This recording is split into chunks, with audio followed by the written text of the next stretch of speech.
Welcome. You are here once again in Green's house. I am Jericho Green. Thank you for being here. And you know what we do here is we talk to people with a very interesting story to tell. And today, got a double whammy. Two people with a very interesting story to tell. Both of them served in this wonderful country's United States Army, and I thank them for that, of course. And you better too. But one of them was a drill instructor. So I have some questions to see it from the other side because, as you know, I served in this world's finest Navy. So I only know it from one side. I only know it from being yelled at, the spittle in your face, and the wide array of exercises that I'm sure they made up, because never have I seen some of those exercises that we had the pleasure of doing before or since. So enough of me. Let's bring them in today. Let's please welcome Michele and Amanda. Hey. Hello. Welcome. Thanks for being here. I appreciate it. Thank you for being on Green's house. And now I have some questions, but it's just some framework. We don't have to adhere to these because other thoughts are going to come up and stories and stuff like that. So let's get started. And I want to pose these questions to both of you because we all grow up, we're all brought up, we're all raised, and we go on into our lives. And I think we're all pretty similar, but you guys kind of did a split because, as I mentioned, Amanda, you were a drill instructor. So you were on one side, and Michele, you were on the other. Like myself, we went through not as drill instructors, so we got all the kind words, and all of the fun activities that were provided to us. And I want to let people know, unless you have kids, you don't know tired unless you've gone through boot camp. And maybe we call it boot camp. I believe you guys call it basic training.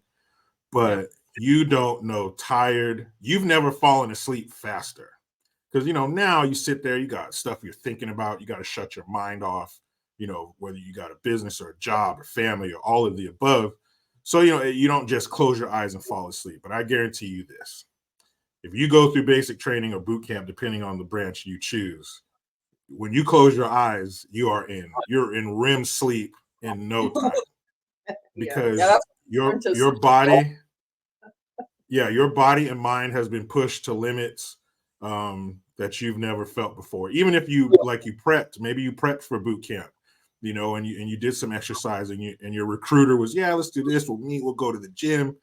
Nothing prepares you for that. So before we get into that part, I want to ask you both. We'll start with you, Amanda.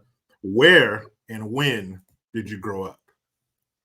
So I grew up in Utah, little tiny, very not influential town called Kearns. And I grew up with a single mom. I have 5 brothers and sisters. And so I was born in 85, went to school, just kind of normal stuff. I had a stepfather that was a huge D-bag, but, all my friends and I were all super close. I'm this girl, but I'm the second child, but I do have a twin brother, but I'm 9 minutes older than him. So, and I like to hold that over his head. And then I have 3 younger siblings, and they're all awesome. I was the first out of my family to join the military, at least from my immediate family. And then my little brother was in the Marine Corps after me. He actually joined when I was in Afghanistan, which was kind of scary for me. But yeah, Kearns, Utah, never really went anywhere besides that. My dad moved to California when I was about 13, so I went to California a couple of times. Other than that, and never been anywhere other than Utah until I joined the military. Okay. Michele? So I was born in Hawaii. My father was in the military, and he was in the Army, and moved around a lot. I was born in Hawaii, moved to Modesto, California when I was probably about 3 years old, and was raised there. He and my mom ended up getting a divorce. She got remarried a couple years later. We ended up moving to Cincinnati. I did my elementary and beginning of my junior high years there. And then I ended up moving back to California, lived with my grandparents for a while, went to school out there. And just like I really wanted to go into law enforcement. That's like one of the things that I wanted to do after I graduated from high school. And so my uncle and my cousin, they were both deputy sheriffs. And so I kind of wanted to follow that path. And so I went through the whole recruiting process. It took probably about 6, 7 months, did the interviews, did the physical training and everything. And two guys that were just gotten out of the military, they had actually gotten the job over me. So I was pretty devastated, didn't really know what I wanted to do after that. I was working a part-time job at a pool store, Leslie's Pool Supply. And a recruiter ended up coming in, and I was like, "Are you here to recruit me?" And he was looking around. He was like, "Sure." He was an infantry guy, and I had ended up talking to him for a little bit. And he was like, "Well, what are you thinking about doing?" And I was like, "Well, I want to be a police officer." And he was like, you don't want to be a police officer in the military. Nobody likes MPs." And I was like, "No, that's what I want to do." And he tried to talk me out of it, and I was just headstrong on it. And this was when I was like 24, 25 years old. And so I kind of went in a little bit late. And she had no clue I had what the no military was idea. about. I had watched Black Hawk Down, and Black Hawk Down was one of my favorite movies. And I was like, I want to do that. I was just totally naive about the whole thing. And it came time for me to ship out to MEPS, and I had bought a brand new outfit and everything, brand new sunglasses. Thought I was going to go in the Army looking all fresh and cool. I got on that. I got on the plane, got on the bus, and oh man, the first time seeing my drill sergeants, it was just it was complete shell shock. I didn't realize what I had just gotten myself into, and it was just the beginning of a completely different life after that. Yeah, and what a drop off. You went from Hawaii to Modesto. Oh. Yeah, I was young. I mean, I was She born was in born Hawaii. at the Schofield Barracks. That's where her father was stationed there. And so we moved to Modesto. I was 3, so I don't remember anything about Hawaii. Lucky you. But if anybody knows anything about Modesto, it is the polar opposite to Hawaii. It is, man, it's in Central California, so Merced, Modesto, Turlock, Gustine. It's America is a human body. It's near the taint. It's not the taint, because the taint is like Santa Cruz, San Francisco, but it's near there. It's like it's drive-through country. You just drive through there, you're gonna see a bunch of crops, smell some cow shit. All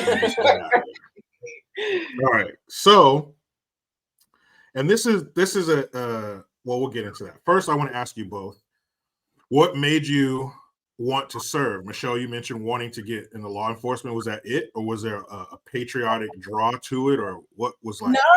Not really. So I remember when 9/11 happened. I believe I was 19 years old, and I would play in the politics, anything like that.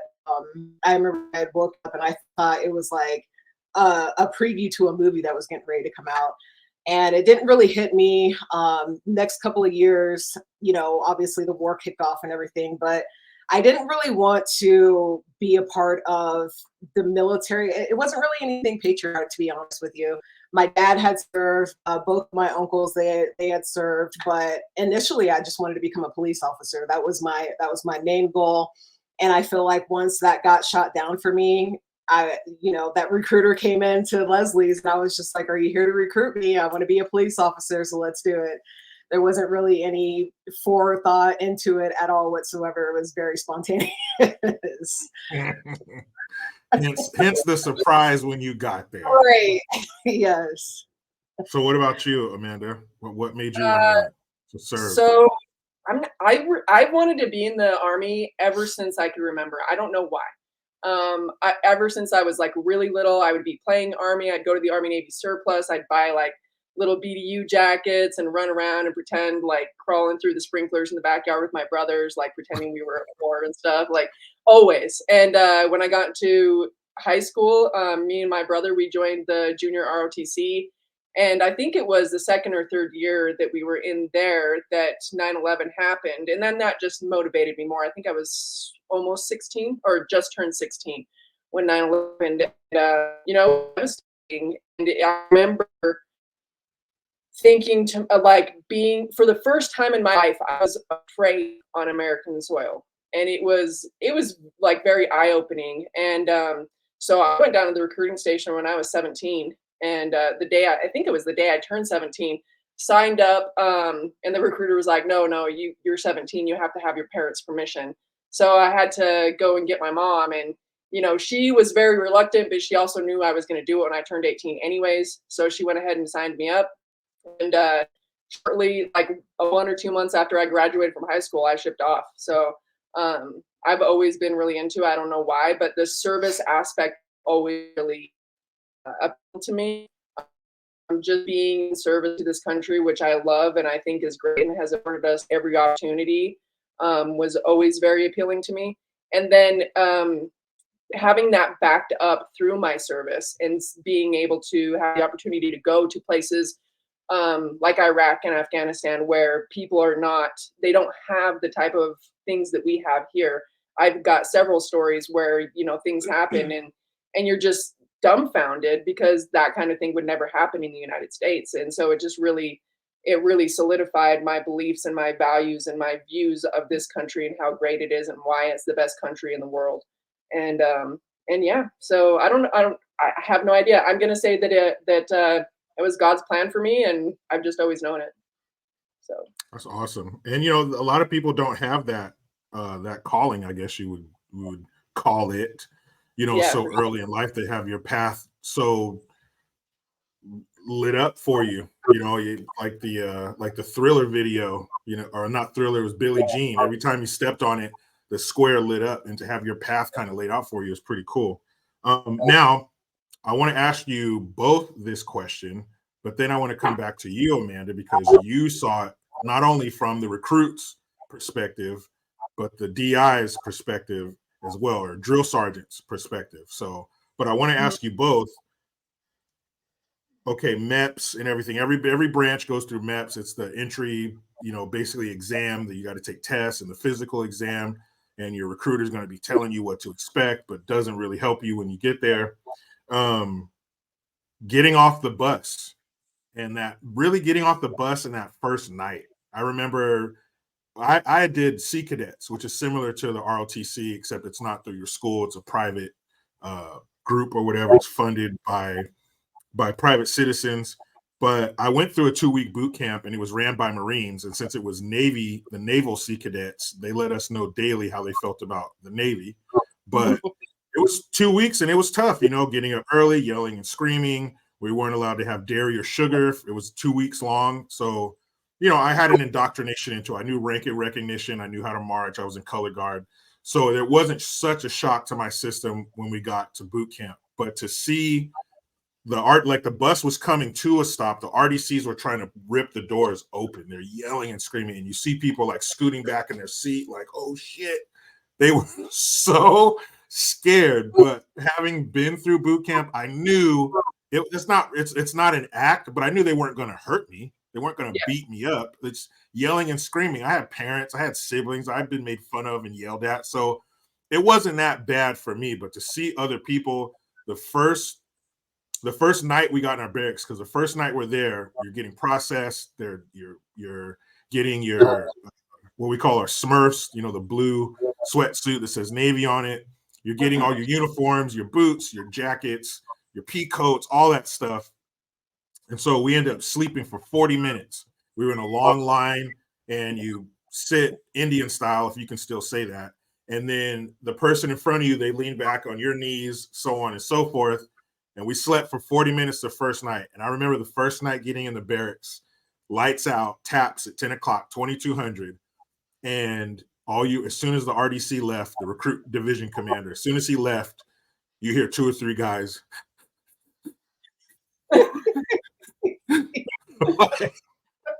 crying.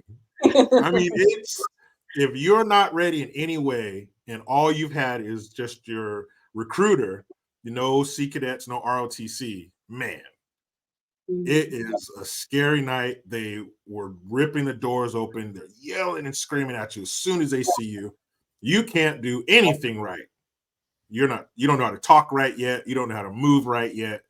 And they are just on you like a dog. Like, imagine a dog inches from your face. Like, how scared you would be. We were talking a little bit earlier before we came on, and I was telling you about how a guy was getting dressed down by 2 RDCs at once. I mean, it is crazy. But your experience pulling up to basic training, what happened? How did you feel?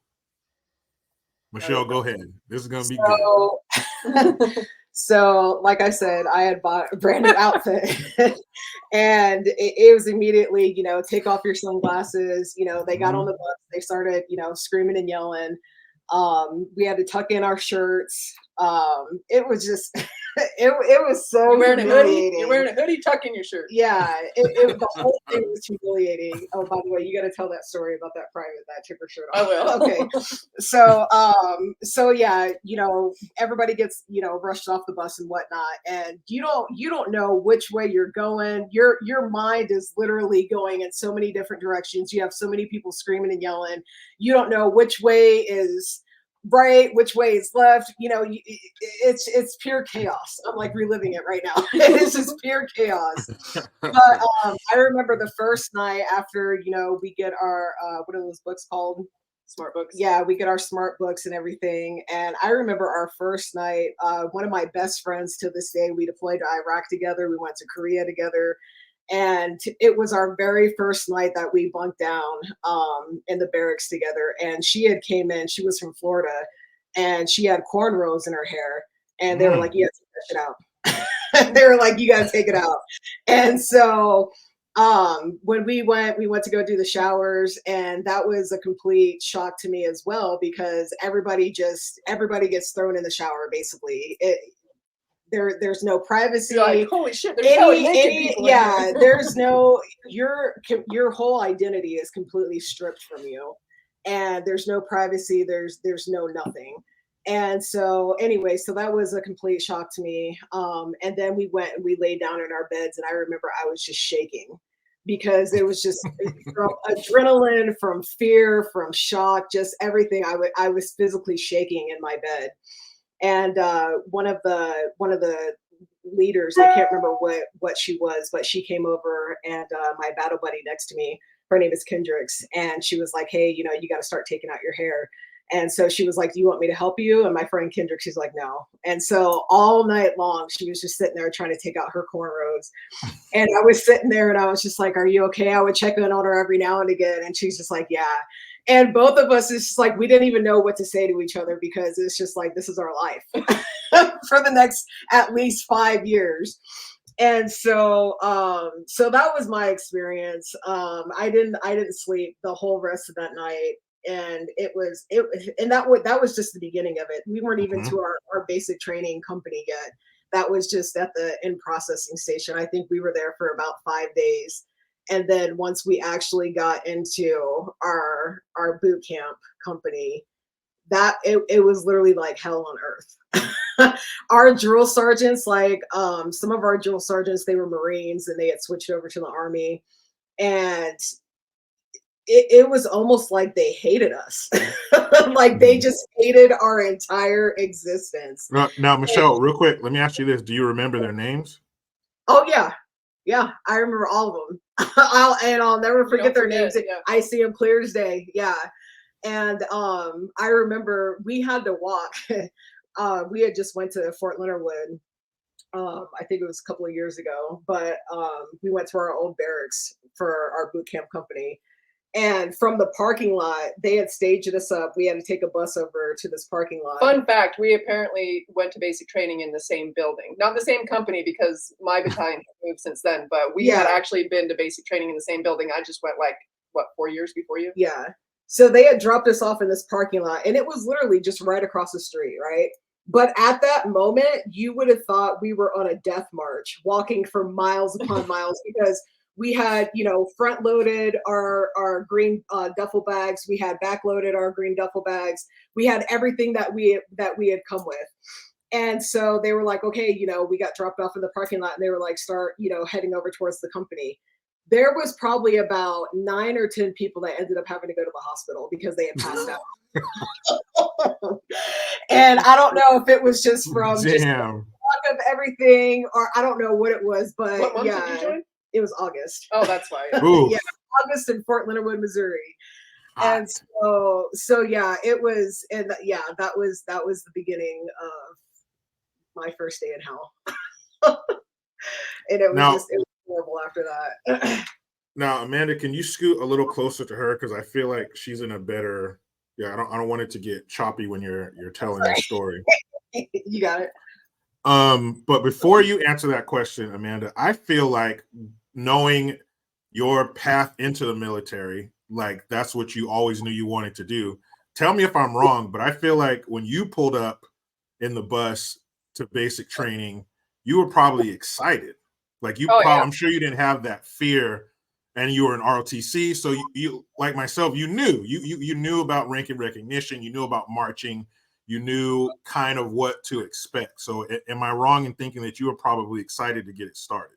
Yeah, no, I was totally excited. The only thing for me is I grew up very sheltered. I come from a LDS family, so Mormon family, and the world is not presented to us the same. Also, I grew up in Utah, which is extremely just like everybody's super nice to each other. There's not really any crime.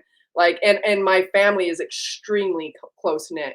So the biggest thing for me was just being away from my family and being thrown into something that was unknown. Other than that, I had a blast. I remember the song that was playing on the bus when I pulled up. It was a Journey song, like City Nights or something like that. And it was in the middle of the night because you fly into St. Louis and all military police go to Fort Leonard Wood in the Army for training because it's one station unit training. So you do your basic training and your AIT together. Um, so St. Louis is like a 3.5 hour drive from Fort Leonard Wood. So you get to St. Louis and then you get bussed into Fort Leonard Wood, and all of the drill sergeants, and I know this not only from going there as a private, but also from being a drill sergeant in reception for about a year, they work night shift. They get to work late in the evening and then they stay all night. So, and that's because that's when the buses come. You come really late at night. So you're already tired from traveling. Mhm. But you get there, and as soon as the drill sergeant stepped on the bus to give the speech, I was ready to go. I was super excited, a little bit trepidatious, but I was excited. I was doing exactly what I was meant to be doing, and it was a very fulfilling thing. The only time that I got a little teary eyed is the first time they let me call my mom. Back then, we didn't have cell phones, Yep. so we got the pay phone to call my mom, and that's the only time that just hearing her voice just kind of made me start tearing up a little bit. But other than that, like I said, I had a blast when we got to our company after. Yeah, it was great. When we got to our company after reception, so we spend like 4 or 5 days in reception, and then we get to our actual unit where you get the shark attack, drill sergeants coming at you from every angle. And I looked at it as a challenge. I was scared, but I could tell that people around me were more scared than I was, and I knew, like you said, they're not going to hurt you. So Mhm. you just like put your mind where it needs to be. You focus. You try to do what they're telling you to do, and they know you're not going to do it right. And I'm a very rational and logical person, and so I could parse that out in my mind. Like they know I'm going to screw this up, and then they're going to yell at me because they're trying to stress me out. That's the whole reason Mhm. for basic training. Um, which is why I believe that attrition in basic training is super important and that they shouldn't just push people through. That really pisses me off. But um, so yeah, and then the rest of basic training was great and fun. I only had one moment where I cried a little bit, and it was out of anger and frustration because I was getting smoked for something that I didn't do, which just Oh, pissed. yes. And Tell yeah, them what smoked means. you know what smoke means. Like you Oh get yeah. PT, like they make you do push-ups and sit-ups and front back goes and like the stuff you said that they just make up exercises to completely drain your body. Yep. And there's a purpose for that, by the way. When they make you do all that crap to completely exhaust you physically, it's because while you're being exhausted physically, your defenses, your mental defenses are also being exhausted. It's a way to break you down mentally so that they can build you back up into what they want you to be, which sounds a little bit like brainwashing, but really they're just giving you more tools in order to be able to cope with war, which is the whole reason the military exists. So this whole crap about I don't want to hurt this private's feelings is bullshit. And like you're meant to be stressed out in basic training. You are meant to go through hard things because it is preparing you for battle. And if you can't handle it, you shouldn't be there. And that's the whole reason for attrition. And I also, as a drill sergeant, don't think that if you shouldn't be there, that you're a bad person of any kind. You know, you just, the army's not for you, the military's not for you, whatever, that's fine. Go home and do something that's for you, you know? But yeah, I feel like they're trying to make sure that everybody graduates basic training. Like this is No Child Left Behind or some dumb shit. It's not the thing. But yeah, I had a blast. It was great. It was fun. I like you was a little more excited to get it started because I wanted my dad growing up. He was in the Army 23 years. My mom was in the Army, I think 10 or 12 years.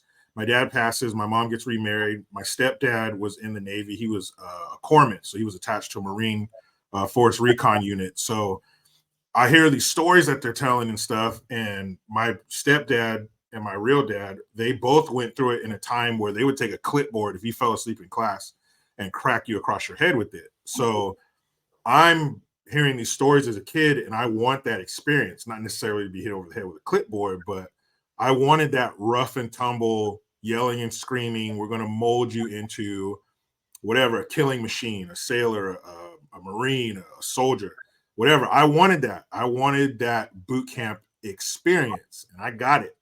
And so when I went in, it's all based on your height and your weight and stuff, you know, or your age, what your BMI should be on all that stuff. So my recruiter tells me, you need to be, based on your age and your height and all that stuff, you need to be 192 pounds for boot camp. Cool, no problem. So we start working out and stuff. I'm putting on the trash bag. I'm hitting the track. I'm doing everything I need to do. Comes time, 190 pounds. I'm 200. Yes. So we get going. I remember the motel we stayed in the night before MEPS, flying from Oakland International Airport to Great Lakes, as we call it, Great Mistakes, Illinois. And you get there and you get weighed. And according to their rules and regulations at boot camp, I was supposed to be 186 pounds. So now it's welcome to the Chub Club. And they had a whiteboard in the middle of the barracks in the front, and they had in huge block letters, Chub Club. And it had names underneath it of people who needed to drop weight. I don't see the new military doing that, but we'll get to that. Yeah. But it was motivation. I don't want to be up there on the Chub Club list. We need to do something about that. And you better believe they had an exercise program to do that very thing. So if you're in the Chub Club, not only did you do all the marching and the exercise and if somebody messes up, I'll never forget this dude named Vaughn. He could not march to save his life. So it was constantly division, halt, half right face. So if you do a half right face, they're making it so when you get in push-up position, you won't hit anybody. So it was half right face all day long because of Vaughn and whatever else they wanted to do it to us for. But at night, when you get back to the barracks, they had a Navy SEAL unit attached to NTC, Naval Training Center, across the street. So these gentlemen were kind enough to donate their free time to help us get out of the Chub Club. So all the barracks, you know, are in a big square, and you got the courtyard in the middle, and everybody can look down. And so we had to go down there with the Navy SEALs and do EMI, extra military instruction, to get out of the Chub Club. So it's 8-count bodybuilders, burpees, starbursts, this thing they had called Boing push-ups that I'm sure they made up, and every time you went up, you had to say Boing. And they had airplane push-ups because Great Lakes was near Chicago O'Hare Airport in its flight path.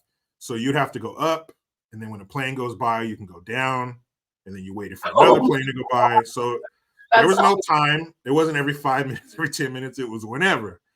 So all that kind of stuff, you know, to get me out of the Chub Club. And I remember the day when they went up there with that eraser and took me off of that damn thing. It was a great day, but to go through that. And then at a certain point, for people who don't know, you get used to it. You eventually, your body, you know, okay, you starting to shed fat, your muscles are building. So it gets easier. And we had what was called day of training push-ups. So if you're in the 5th week, 4th day, you had to do 54 push-ups, you know, at the request of an RDC. But it got easier, you know, and you mentioned, Amanda, that first phone call. Our first phone call was the first night, and it was 15 seconds. whoever you call, mom, girlfriend, wife. I'm here. I'm alive. I love you. Click. Mm-hmm. That's it. The shortest phone call of your life. What year did you go to boot camp? May of 1999. Oh, so it was smoking hot for all of us. You said you went a couple months after you graduated. Yeah, Michelle, you so were in August. Yeah, Yep. it was. But I figured it's better to go through summer than winter because I'm from California, so I didn't want to deal with all that snow. But Amanda, I want to ask you again, your first night at boot camp, but your first boot camp as a drill sergeant. How was that for you, waiting for your first class to come in for you, to train them? So I think it was 2012. Let's see, I was 23 when I went to drill sergeant school. I just turned 24 when I actually got on the trail.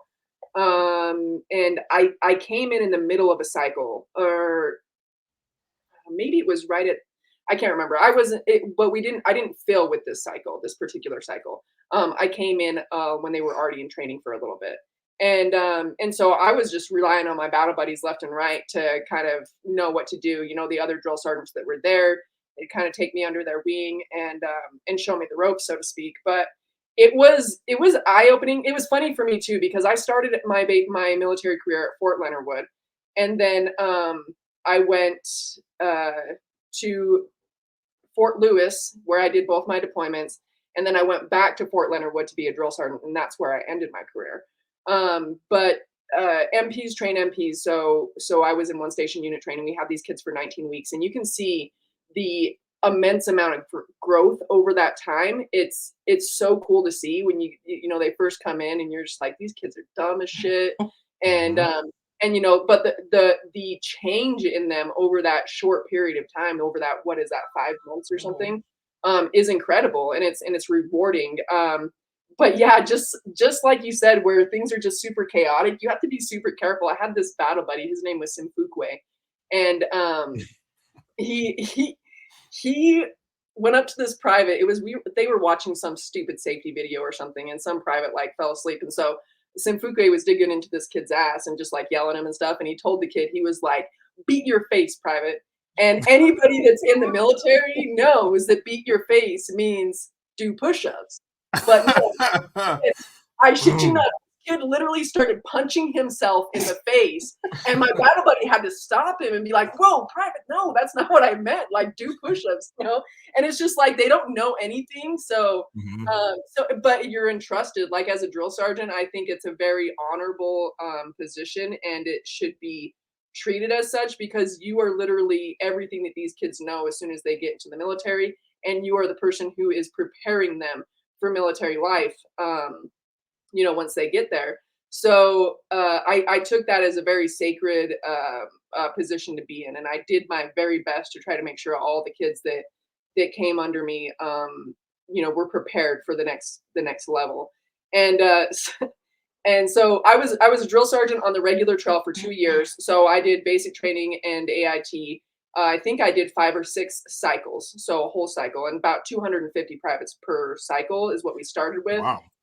The attrition was always different every cycle, which I thought was weird. It kind of depended on the needs of the military. So some cycles we'd fill with 250 privates, and they'd tell us, you can only graduate 180 of these guys. And so we'd have to get rid of, 70 privates. Mm-hmm. And then sometimes we would fill with 220, and they'd be like, you have to graduate with 200 of these privates. And we can only kick 20 of these jokers out. Some of them aren't going to be able to make it, and then they're just going to get processed out of the military once they get to where they're going. But that's beside the point. So I did 2 years of that, and then I was a reception drill sergeant for a year, and that was my final year in the military. So I went back to 43rd Reception Battalion, where I was the drill sergeant that got on the bus. Welcome to Fort Leonard Wood. This is all this stuff. If you disrespect us, blah blah blah, whatever. So and that's the time when everybody came with a cell phone. So when we were talking about phone calls, the kids, as soon as they came into the foyer where we do their processing and stuff, they got to make one phone call, and the only things they were allowed to say was, "I've made it to Fort Leonard Wood. I've arrived. I'll call you when I can."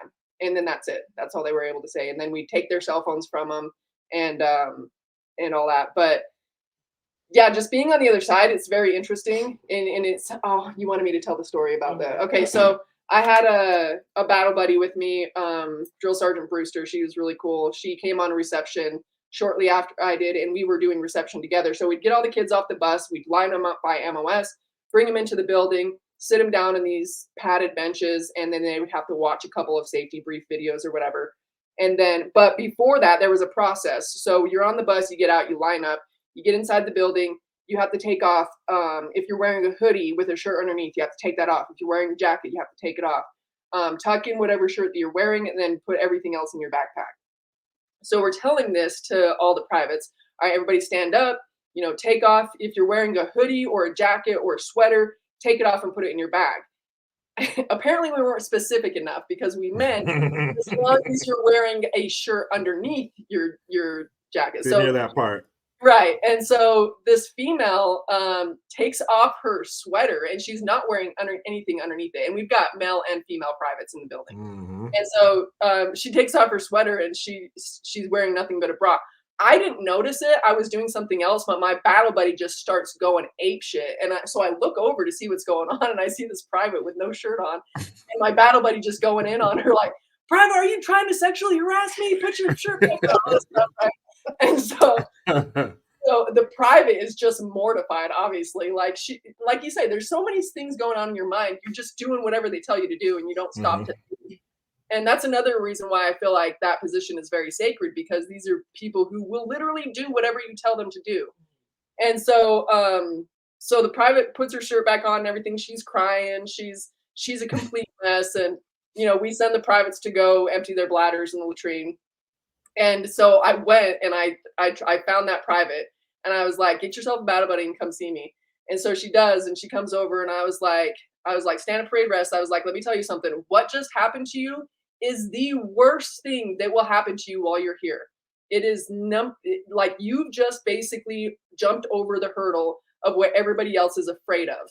You've already faced it. You're fine. You're gonna survive. Nobody's ever gonna put their hands on you. You just basically made it through the hardest thing about basic training."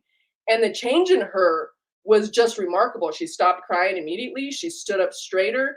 And I just feel really privileged to have been able to give her that extra just push of encouragement. It's not like I was babying her or anything. I was just like, "Look, that was it. That was the toughest shit you're going to go through. So hold your head up high and go about your business." And yeah, I don't know. That's one of the things that I remember most, because it was a way for me to impact somebody positively, instead of tearing them down and then just being like, "Well, they'll figure it out." You know what I mean? So that was a teachable moment for sure. Right. Absolutely. Yeah. Now get the hell out of my face. Yeah. And that's pretty much what it was too. Now get the hell out of here. Let me ask you this, Amanda. What do you say to people who say, "Man, if I went to boot camp and that drill sergeant got my face, I'd do A, B, and C. I'd whoop their ass. They ain't going to talk to me like that." My cousin. So you can talk all you want. When you're in that situation, it's completely different, because the thing about it is the people that join the military, even the ones that join for reasons that are not necessarily to do with service or anything, they still have a certain level of respect and respect for people in authority, and respect for people who, fortunately me, I had already had 2 deployments under my belt by the time I was drill sergeant. So I had that respect just through the experience that I had. And the privates knew that. But not only would you get if you tried to lay your hands on a drill sergeant, oh my God, not only would the other drill sergeants have contention with you, the privates would whoop the shit out of you. The privates are loyal to their drill sergeants. If there's one rogue asshole kid who thinks that he's going to be all tough, okay, just wait.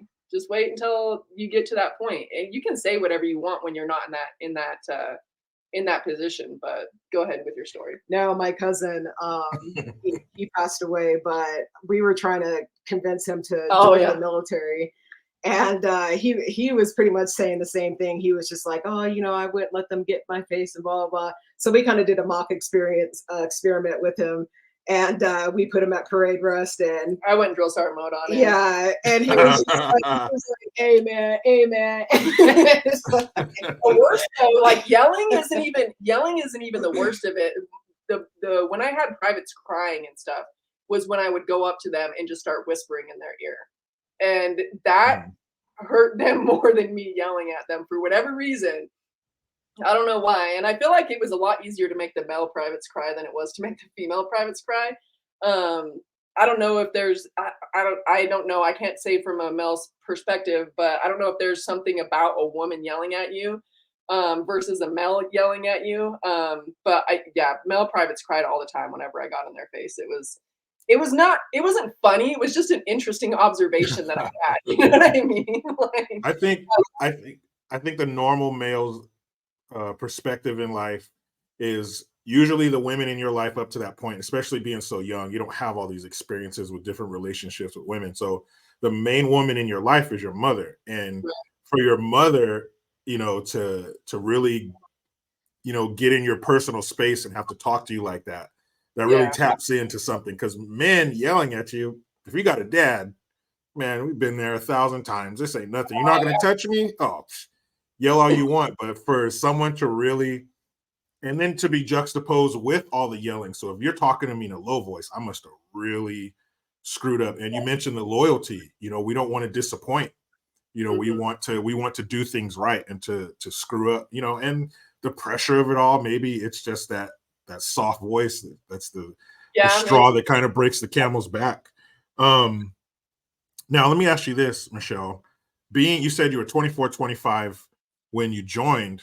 How annoyed were you by the 18 and 19-year-old privates? Because I remember we had a couple guys that was like 27, 28, and they were so pissed off because you're 18, you're an idiot, you're a jackass, and you get around other 18 and 19-year-olds, and so it kind of becomes a game to make the older person, and then in the grand scheme of things, 24, 25, that's a baby, but at 18, that must have really pissed you off sometime.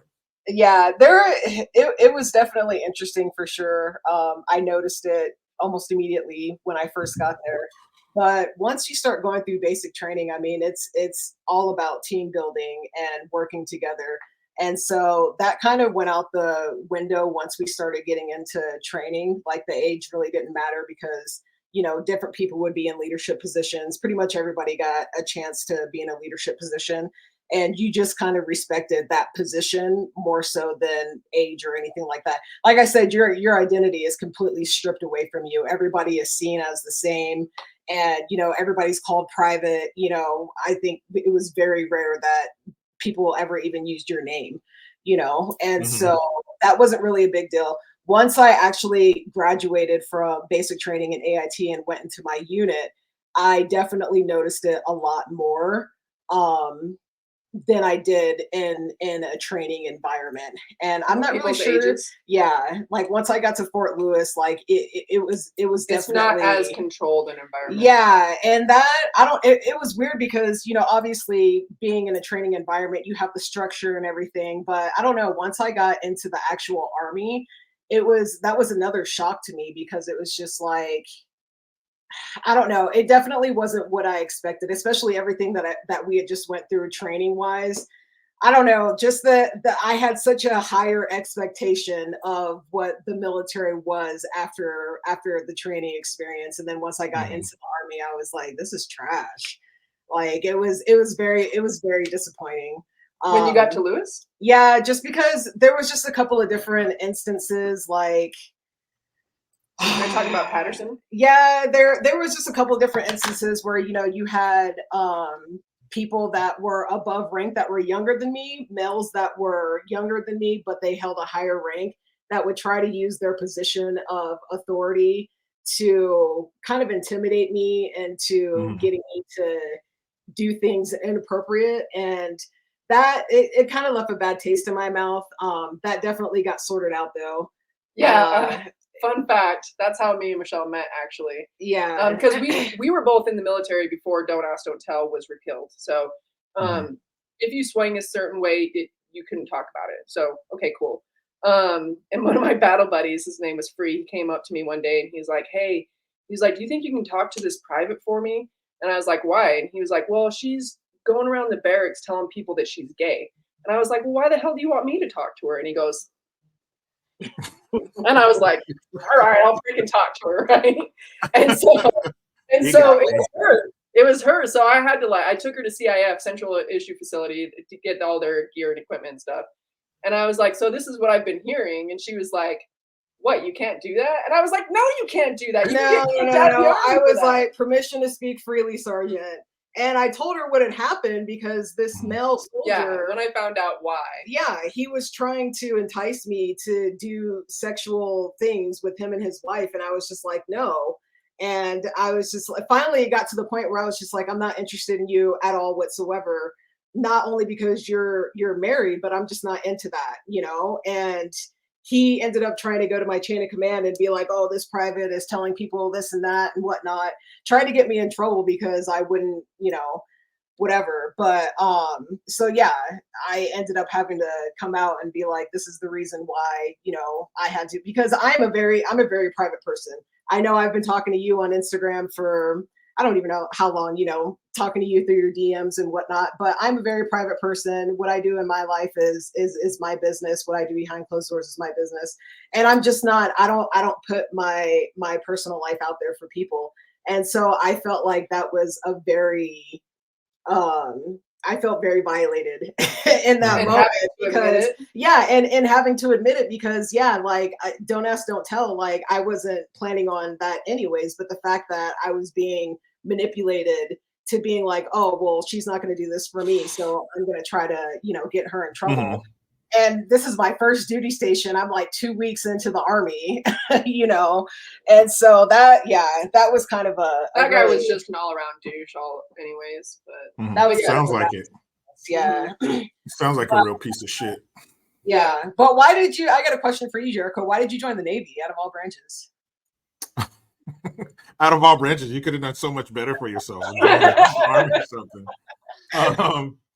I joined the Navy for 2 reasons. And when I was in Sea Cadets, people would ask, you going to join the Navy? I was like, no way. They stay gone too long out in the ocean. It's, you know, it's ridiculous. I want to do stuff. I want to see stuff. But what appealed to me was the travel. And yes, you stay out to sea a long time, but you bounce around to see more places. In other branches, you would be stationed somewhere for a year or more, or 2 years or something like that. But the Navy was a little more freedom to, in that year, I would see 15 countries.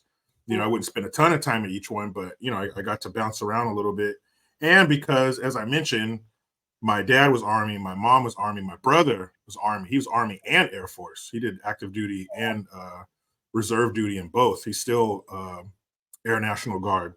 So it was kind of, I've always been, if the herd goes this way, I'm going to go the other way. Everybody liked this show or this movie. I don't want to see that. You know, it's just something in me. I had to go the opposite direction. So that's pretty much it. And yes, I wanted to serve my country. I love my country. I'm proud of it. But the travel and the variety of where we went, that appealed to me. And being on that first deployment, showing up to, you know, New Jersey. I was stationed at Earl Naval Weapons Station in Colts Neck, New Jersey.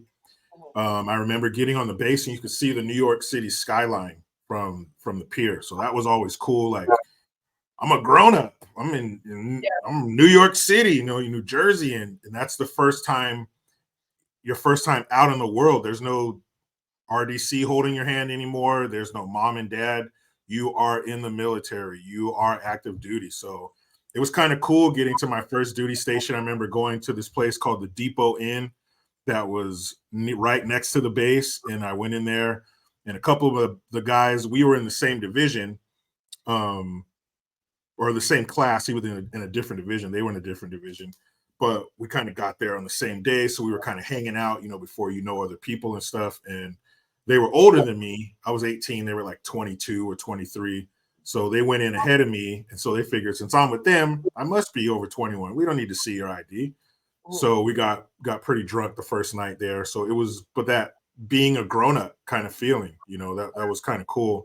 And I want to ask you guys, how was your first deployment? How was that, you know, leaving the States and being overseas and being in a foreign country and everything's not in English anymore, and these you know, this new culture that you're a part of. How was that? Yeah, so I went to Iraq when I was like, I literally was at my first duty station getting assigned to my unit, and they told me right then, pack your shit, you're going to Iraq in 28 days. And, you know, I had just turned 18 and I just got out of basic training. I remember all of our drill sergeants were always like, privates, just be prepared. You're going to the sandbox. You're going to the sandbox.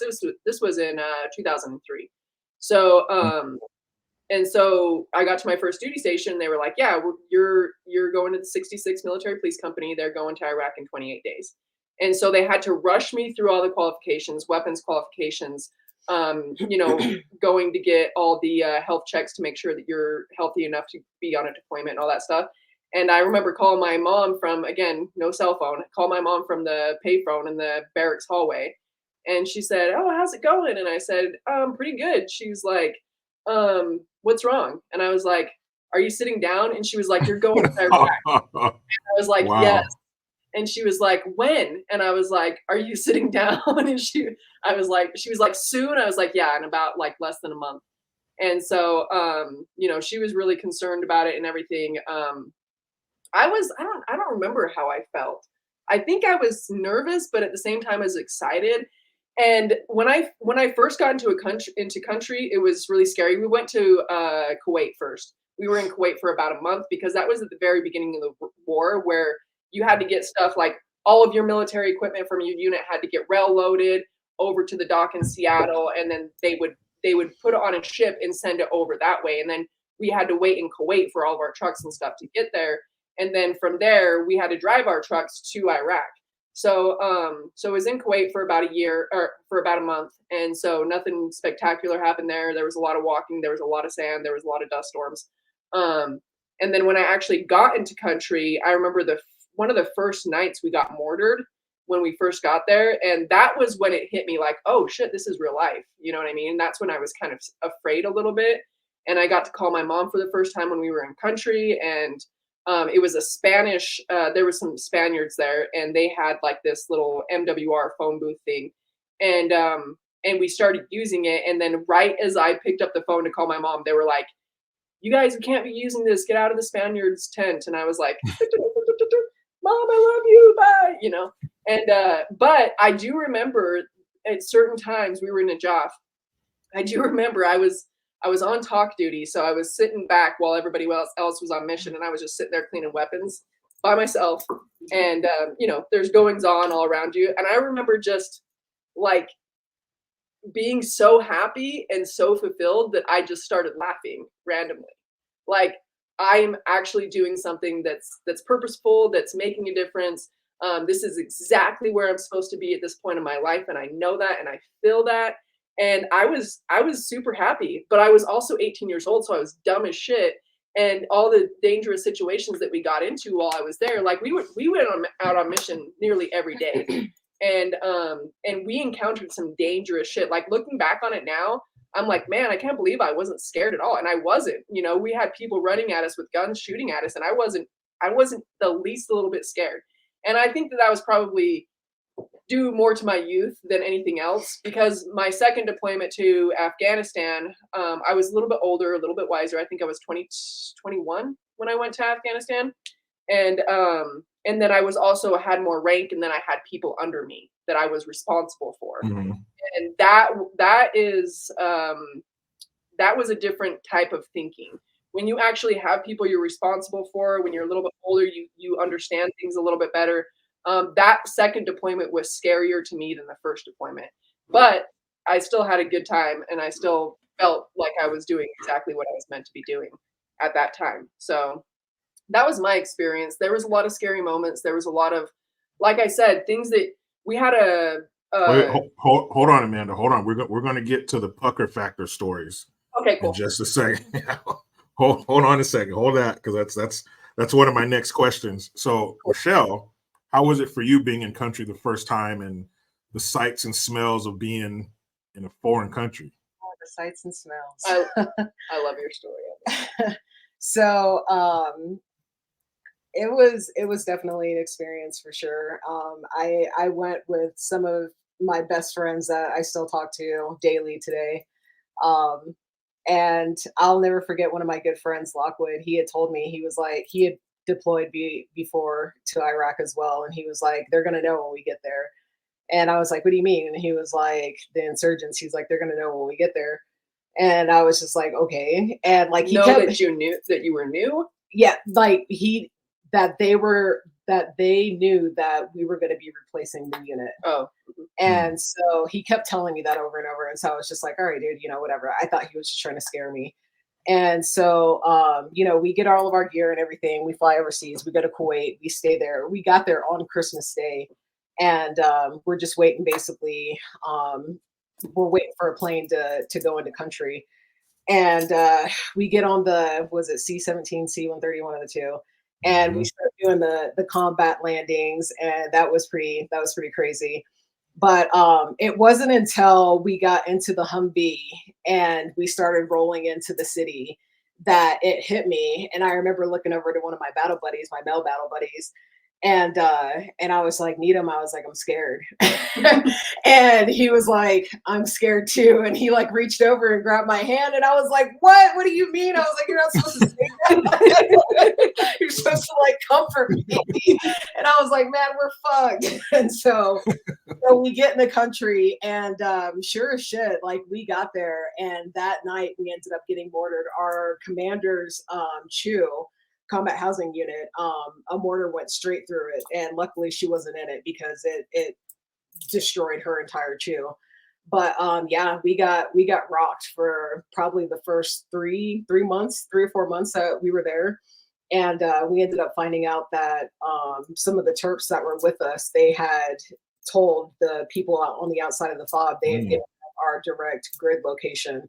And so every single night we were just taking fire, and we found out who it was, kicked them off the fob, which is shitty for them because anybody that works with the Americans, they're not treated well once they get kicked off. So, but yeah, and then obviously, you have the burn pits, which smell like shit. We also went out daily on our missions. We trained the Iraqi police, and so as much as you could. Yeah, as much as you could, because teaching them to do anything, it's these are people don't understand these cultures. It's like it's literally like all their ability to learn anything has been closed up. Like, you know how they say you can't learn a language once you hit like a certain age, like if you haven't learned language by then, you will never be able to. It's almost like that. Like once these people hit a certain age, it's like they can't learn anything new. You can teach them and teach them and teach them, but it's like it's not sinking in for them. Yeah, I saw something like that. These guys training the Iraqi soldiers and stuff, and a lot of them were on. They were smoking hash, and you think over here in America, you think everybody else is military. It's like our military. They're highly trained. They're well funded. They're motivated. They're volunteers, so you don't have to be here if you don't want to. But that's not the case when you get to other military. Some countries are like that. I hope most countries' militaries are well trained, but some countries are not. And one of the things I remember about getting being overseas for the first time, because we left on our med cruise in September, so we were over in the Persian Gulf during the holidays. And one thing you realize over there is once you leave America, nobody gives a shit about our holidays. Thanksgiving is not a thing. Christmas is not a thing. 4th of July, whatever, the things we hold dear and we celebrate every year, and it's a big deal like Christmas. Even now, it makes me want to puke that I'm seeing Christmas decorations already. But it's a big deal here. But when you get overseas, man, that's just another day. I remember calling my family on Christmas morning, and there's forklifts going on and people just going about them like, you guys, but yeah, they don't give a shit about our holidays, nor do we care about theirs or even know them. But that was kind of like another reminder that I'm not in Kansas anymore, Toto. It's like you don't even like think about until you're in the middle of it. Yeah, you realize, oh shit, I'm not surrounded by what I know and the cultures I believe in and everything. Yeah, it's totally different. So something else I wanted to ask, and I might be guilty of this. Is this a safe space? Can I speak my truth here? What do you say to people who think women shouldn't fight? Now, let me defend myself here. Like I mentioned, my mother is in the military, but as a man, you view women a certain way. You view them as they're worthy of protection. Right. You know, I'll be the beat up F-150, hurt me, dent me, whatever, but women, they're women. Like they should be protected. You shouldn't be in this muck, you know, with us. How do you feel about people who might think that way? I think that their points are very valid. Military police is a probably at the time when we joined, anyways, it was the closest thing that a woman could get to combat. And wars are fought so different these days that any MOS really that you're in could bring you to combat. But I'm talking like full kit, armed to the teeth, going out on missions every single day. She was a gunner for all of her whole entire deployment, and you get into sticky situations. I've been, you know, in a convoy that was hit by IEDs and all that kind of stuff. For me, considering what we were doing and how we were fighting, it wasn't a big deal because we were mounted, right? We were mounted patrol. There was only one time when we ever went dismounted, and that's because my platoon sergeant was, hunting for those medals, and he was trying to get into a fight, but that's a different story. But in my specific MOS, where we were going from Iraqi police and Afghani National Police stations to try to teach them how to be police, it was pretty controlled. We weren't in like really hand-to-hand combat. There were some times where we got into some gunfights, but again, largely mounted patrol and things like that. We were really well protected. I think women being in MOSs like infantry and artillery, anything that's combat MOS, classified as a combat MOS. I personally don't know how I feel about it because on the one side, I can see your point. I feel like it's a distraction. It's probably, I think that men and women were built very specifically for very specific things, and I think that men have different, generally speaking. Obviously, there's outliers, but I think that men have strengths that cater more to things like being in war. And I think that women have strengths that cater to more like things like being mothers in general.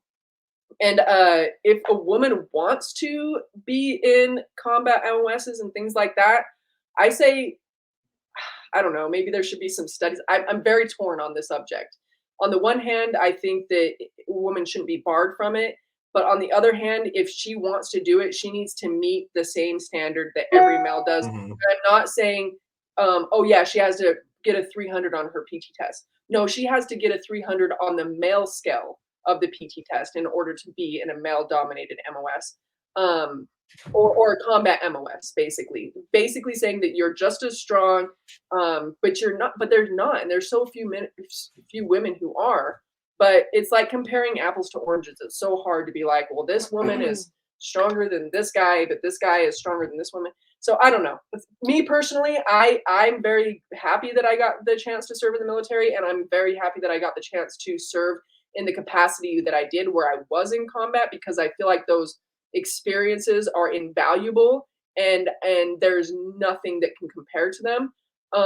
On the other hand, I would never volunteer myself or anybody that I love to be in a combat MOS, especially females. So I don't know. I'm very traditional when it comes to stuff like that. I think that men are very much they have strengths in certain roles, and women have strengths in certain roles. But so I don't know. I don't know how to answer that question. I kind of agree with you. I will say that women, they should have to meet the same requirements. But I mean, there's a lot of men that don't meet the requirements for men either. You know what I mean? So, and it's just like, That's not true. If you're in the military, you have to, or you get booted.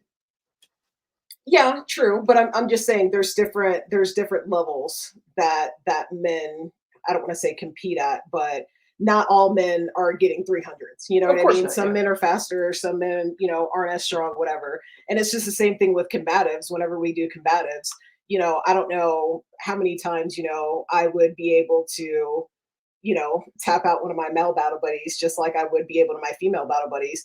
But at the same time, I don't really consider myself the average female. You know what I mean? And I feel like I'm a little bit stronger, but I know I am not as strong as a man. And so I would say, as far as being military police, I think that it was a great opportunity that we both had being females, being military police officers. I know that they are thinking about getting rid of military police altogether. But as far as women being in combat, I don't know. That's tough for me. Just from personal experience, because I know my male battle buddies when I was deployed definitely favored and looked out for me more so than they did their male battle buddies, you know. So I can see how that would be a hindrance to any mission, because I know that they would look out for me before they would one of their male battle buddies, or before the mission, and that's before the mission, and that's where the problem comes from. Same here. Like if I went anywhere, I had to have a male battle buddy with me, even on a fob. And I was grateful for it. I was like, great. I don't want some douchebag to come out and snatch me and do whatever, you know. So I was happy with that. But this is the way I look at it. If you're looking at it from a very detached and logical sense, you're like, it's the easiest thing for these men who are really like to take care of horse. And it's easy for these women to take care of the things that women are good at. Okay, you're looking at it from above, you have this perspective. And I feel like women, and I might get in trouble for saying this, but oh well, women who are forcing themselves into those areas are doing it for themselves, and it's very selfish. Because even if, let's say, it is unfair for you to be barred from some certain type of thing, it is what is in the best interest of the mission, of the country, of the people, that you not be there. And if that's the case, then you need to be selfless and take a step away from it.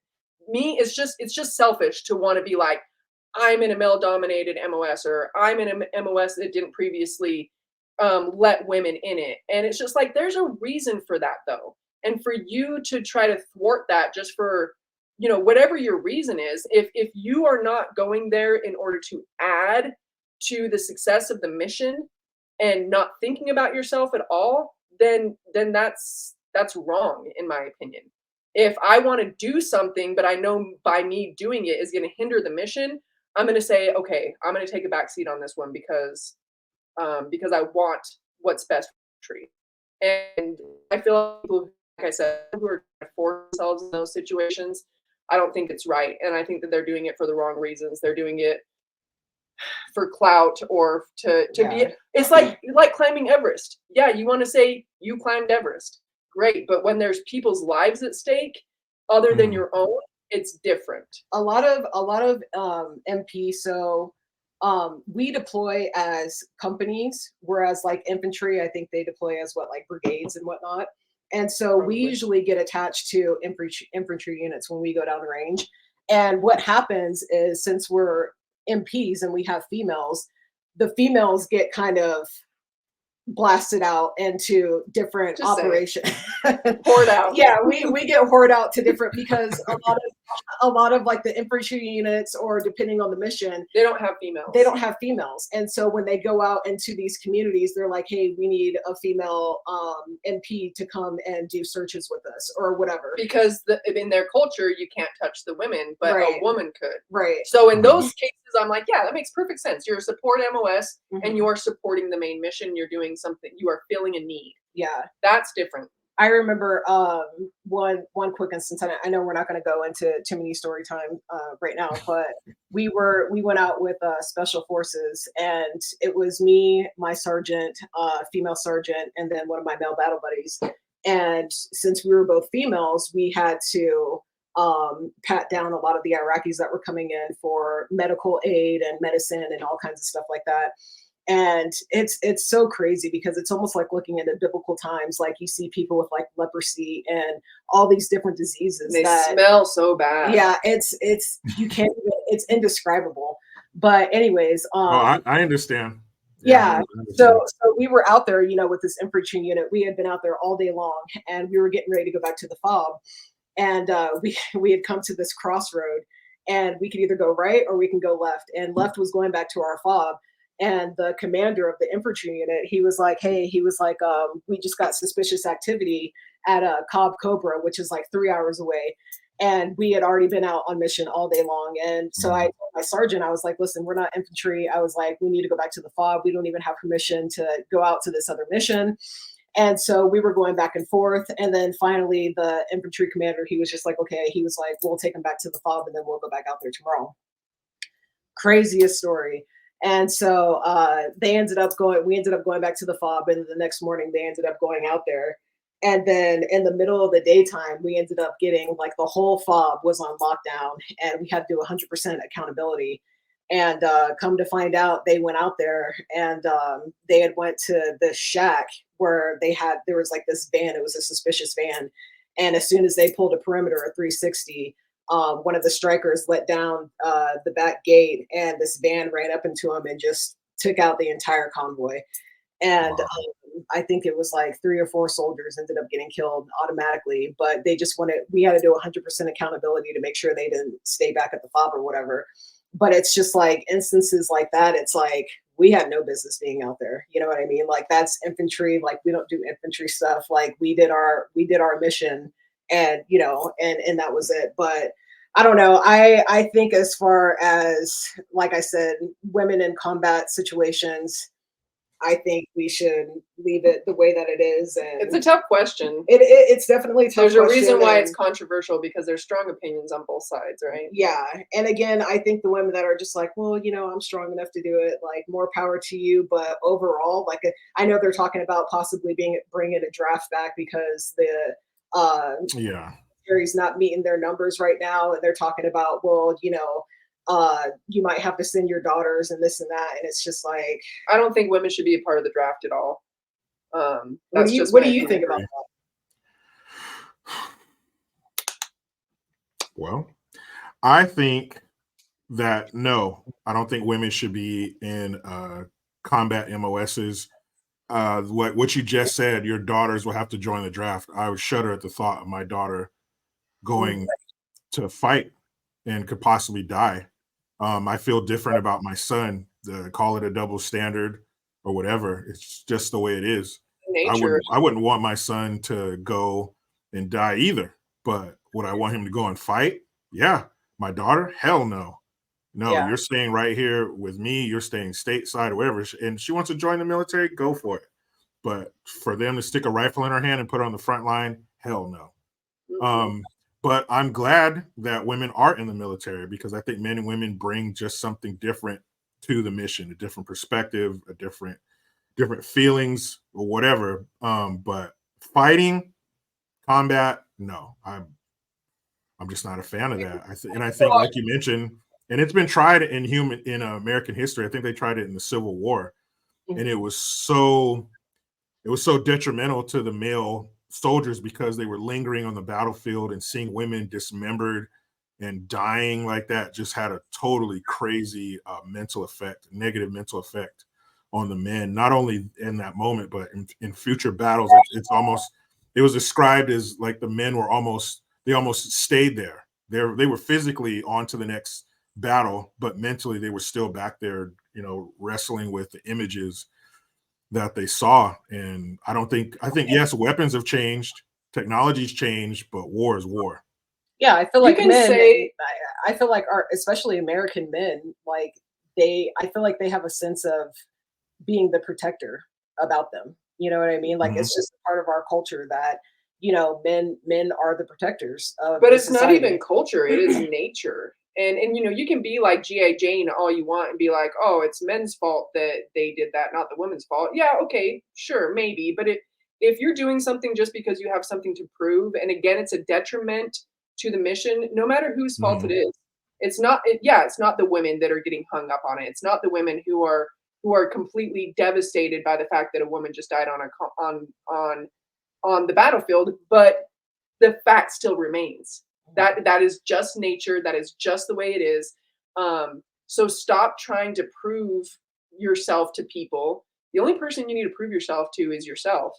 And and if you're, again, I think it's incredibly selfish to try to insert yourself into a place where, I'm sorry, you just don't belong there. Just like how men don't belong in the position of a mother. You have these trans men that are giving birth and stuff. You don't belong in that position. You know what I mean? And I don't know. I love the dichotomy of men and women. I love the yin and yang of it. I love the fact that we balance each other so well. And there are some things that men are meant to do that women aren't meant to do, and there are some things that women are meant to do that men are not meant to do. The only people who have a freaking problem with it are the women, and it's just like, because they think that they're somehow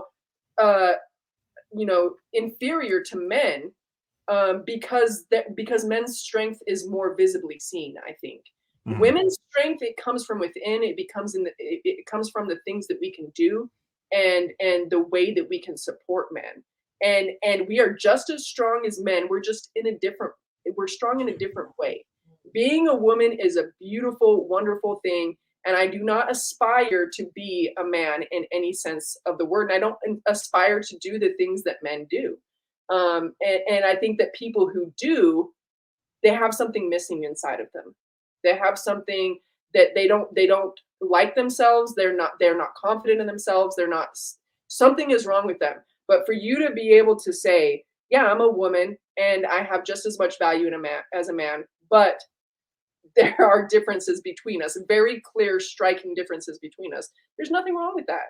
There's nothing wrong at all of me depending on my brothers. Like if I have to if I have to go meet some random person because I just sold something on Facebook Marketplace, I'm gonna be like, yo, Daniel, my twin brother, hey, can you come with me to this, because this guy kind of seems a little bit sketch and I'm not 100% sure about him. He would do it in a second, and I don't feel ashamed for asking him to. He would probably be upset if you didn't. God forbid if something would happen. Why the hell didn't you tell me so I can be there to watch your back? And like you said, I agree 100%. It's natural. If we were out together, there's no romantic interest, but I would feel a need to, if something went, it's not like I'm not Secret Service. Hey, you stay behind me. The eagles left the nest. Right. It's not like that. But if something were to happen, I would definitely step between you, or if some dude was being disrespectful or physically, he's moving incorrectly, then yeah, I would definitely put myself between, the woman and the danger. And especially if it's my wife or my daughter, without thought, I'm there so they can be safe. And I don't think we should be screwing around with the natural order of things, whatever it may be. That's what got us here. We've been humans for a long time and things have been working out. So why start messing with that? Why start mucking around with what got us here? Right. And not only do I think that something like that is correct, but I also find it incredibly endearing. I have a kid, he used to work for me. He was my assistant manager, and he's 22 and I'm like 38. But we would go out on walks for lunch, just walk around the store a few times. And whenever we walked together, I didn't really notice it until it like started happening a lot, but he would intentionally place himself on the side of traffic. And if we went to a different road, he would move and place himself on the side of traffic. And I asked him one day, like, why do you keep moving around me? What are you doing? And he was like, oh, it's just, the way that I grew up, you always walk on the side of traffic when you're walking with a woman. And I was not offended by that. And anybody who is a freaking idiot and has no sense of themselves and has very poor, I don't even know. But it endeared him to me. It made me think to myself, this is a good man that's walking with me. You know what I mean? And I don't understand. Yeah. It's not chauvinistic. It's not toxic masculinity. It's him being a good man. Yeah. And there's nothing, and men should not be shamed for that. It's ridiculous. It's so crazy too, because her twin brother, I just love him to death. But they're two peas in a pod. even though both her and I are both combat veterans, if we were to be out somewhere and something, were to happen or whatnot, I would almost expect him to I would take stand the behind lead. him. Yeah, I would expect him to take the lead as a man, even though, he's not a veteran or combat veteran or whatever. It's just like, I would just allow him to do so. I would expect it. It's completely natural. And how weird would that be if he jumped behind you? Right. Like, wait a minute. What are you doing?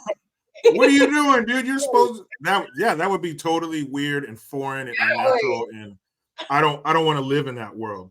But I stopped you earlier, Amanda, because I wanted to get into this pucker factor moment. So you each give me, if you can, what was a moment overseas where, woo, you couldn't get a grease BB out of your ass. It was puckered so tight. So I'm going to give you two really short ones, because one of them actually happened to me, and it's something else that I witnessed that just opened my eyes to something. The first one was, both of these happened in Afghanistan. Again, I wasn't scared of shit when I was in Iraq, probably because I was super stupid, but I feel like more extreme stuff happened when I was in Iraq. But in Afghanistan, we were coming back from this Afghani police station that was way out in the boondocks. So we were on unpaved roads, which is always dangerous. And I think I was the third vehicle in the convoy. And I was just bullshitting with my driver and my gunner, and we were actually talking about Talladega Nights, and we were like mimicking the stuff like, and I peed my pants, and I still got my pee pants on. And right when I said it, right after I said that, there was a huge explosion right in front of me, and an IED had hit the truck that was in front of me. And that was probably one of the scariest things that has happened to me. We pulled a security halt. We put the person that got injured, because everybody lived, thank God. But the underside of the truck was like caved in, and the driver, his back got really messed up. I think he broke both of his ankles, stuff like that. So they put him and the medic in my truck, because I was in a vehicle called an ASV. It's a military police vehicle that is completely armored. It's almost like a smaller version of a Striker. And so they put them in our truck to have them be more protected. But when I got back to the FOB that night, the next day I was getting ready to go out on mission, and I was cleaning up my barracks room, if you want to call it that. Real quick, Amanda, I'm sorry.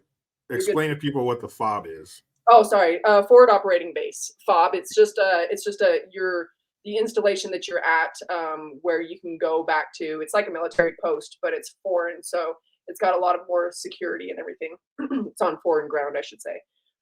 So when we get back to the FOB, we put our trucks away, go back to the barracks, the place where we stay. And the next morning I'm getting ready for mission, and I was cleaning up my barracks room, and I had to stop, and I realized what I was doing. When I was cleaning up my barracks room, I remember that I was thinking, probably subconsciously, I need to make everything as organized and as clean as possible in case I die out on mission, and they'd have an easy time to pack up my stuff and send it back to my mom. And when I realized what I was doing, I was like, holy shit, that's weird. You know what I mean? Like, thinking about your death in such a casual way. I was like, oh yeah, I got to make sure my stuff is all squared away, because I've had to pack up people's rooms who got, who got injured or who got sent home early, and their shit was everywhere. And so it was just something that was like an everyday thing that I was like, oh yeah, let me clean this stuff up. Let me make sure everything's packed up nicely. And I've had countless mortars dropped on us. It got to a point where you would get mortared in the middle of the night, and you would kind of open one eye and see if anybody else was getting out of bed. And if they weren't, you would just go back to sleep, because you got called out so many times, and things like that. But the thing that really opened my eyes to something, this is a story I tell a lot, when, here in America, we have a vehicle that's meant for 5 people. Only 5 people are going to be in that vehicle. At the most, 5 people are going to be in that vehicle. It's not like that over there. They don't follow traffic laws. They will put 15 people in a car that's made for 5 people. So there was like a 4 or 5 car pileup or something like that, and it was a pretty bad vehicular accident, but it was close to our FOB, And because they don't have medical the way that we do here in the United States, they brought all the victims of this car crash to our FOB to be treated. And we only had like 2 or 3 medics on the FOB with us. We had 1 platoon of MPs and then like 3 medics that were attached to us. So they brought them all there. So we were trying to help, and this little boy had ended up dying in the car accident, and the locals just took his body, set it on the side of the road, and then called his family to come pick up the body.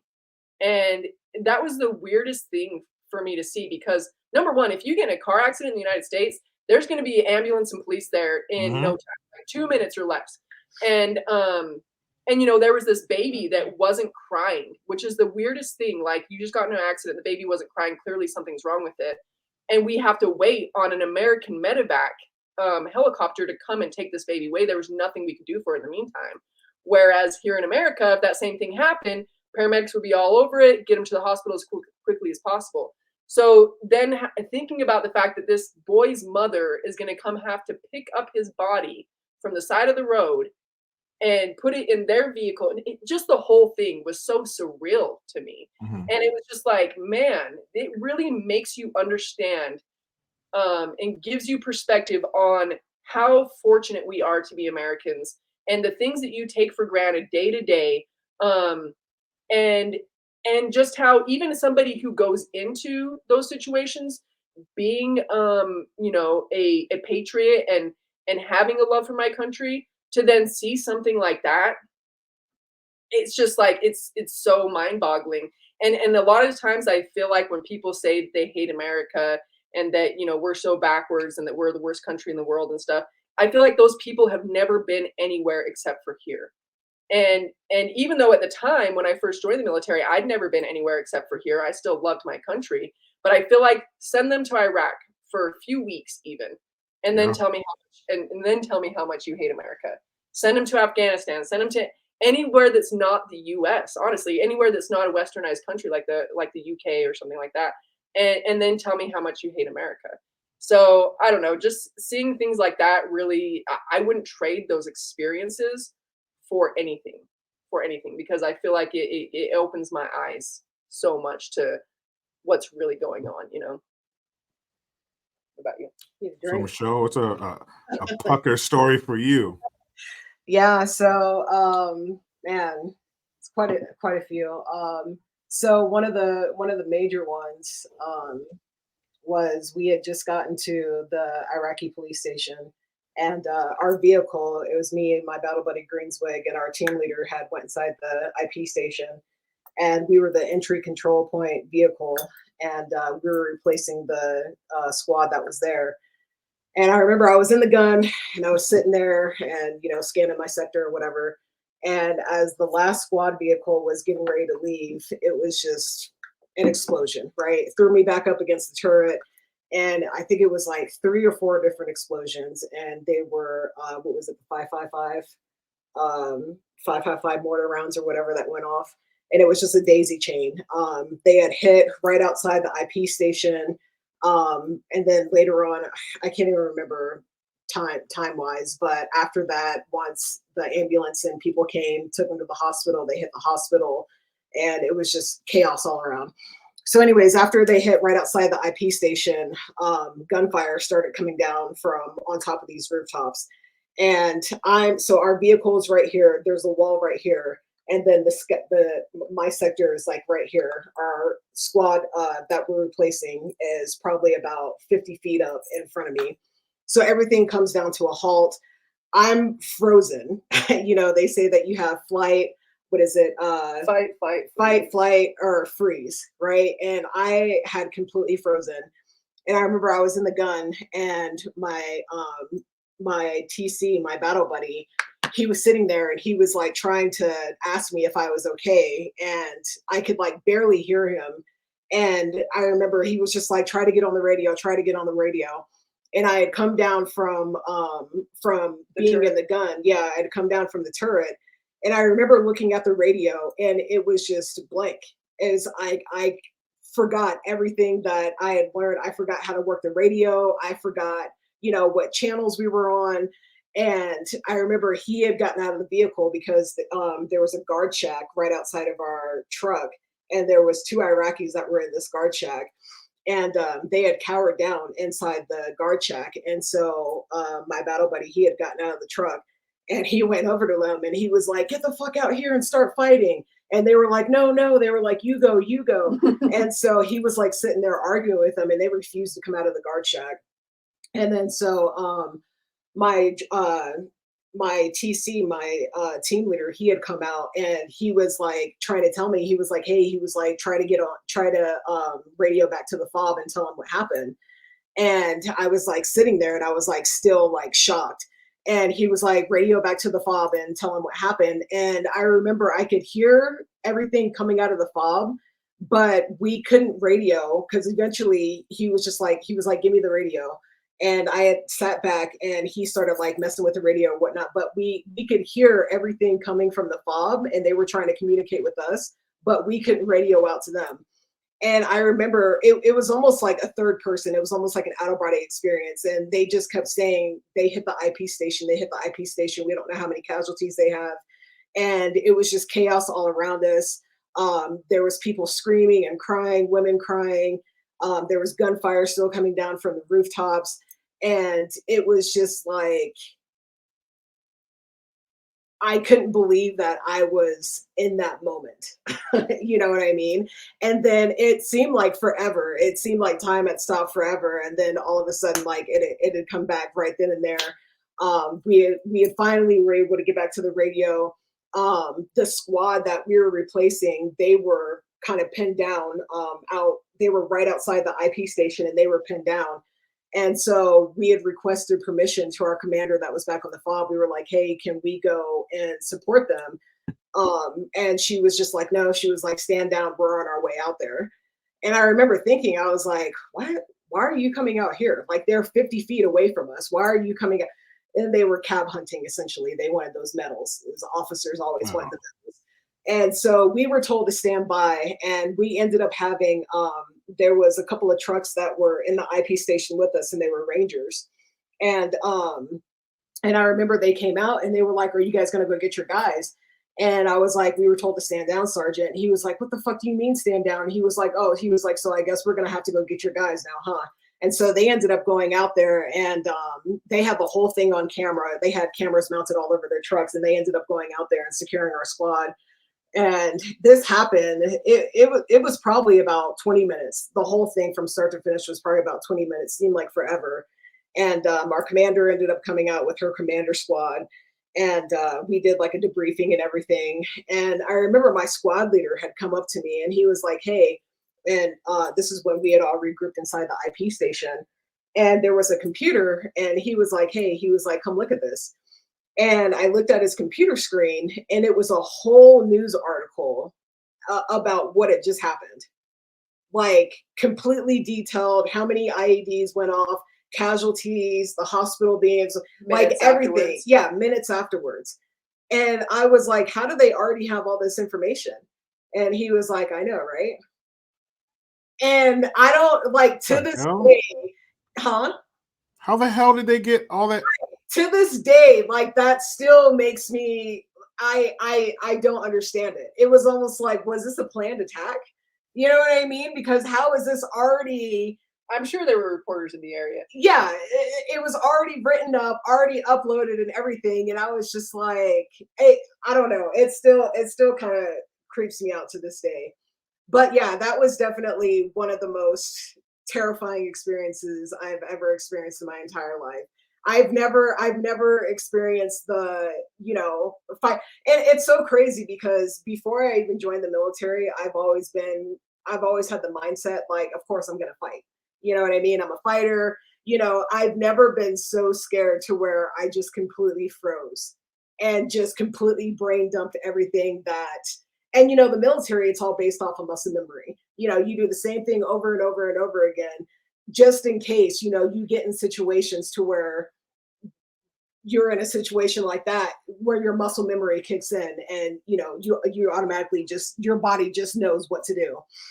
But so that situation, and then one more, rules of engagement. So we were out with the infantry unit again, and we were going to the border. Our freaking lieutenant, female lieutenant, she ended up getting sent home because she got pregnant. That's a whole other story. Ooh, you know that happens.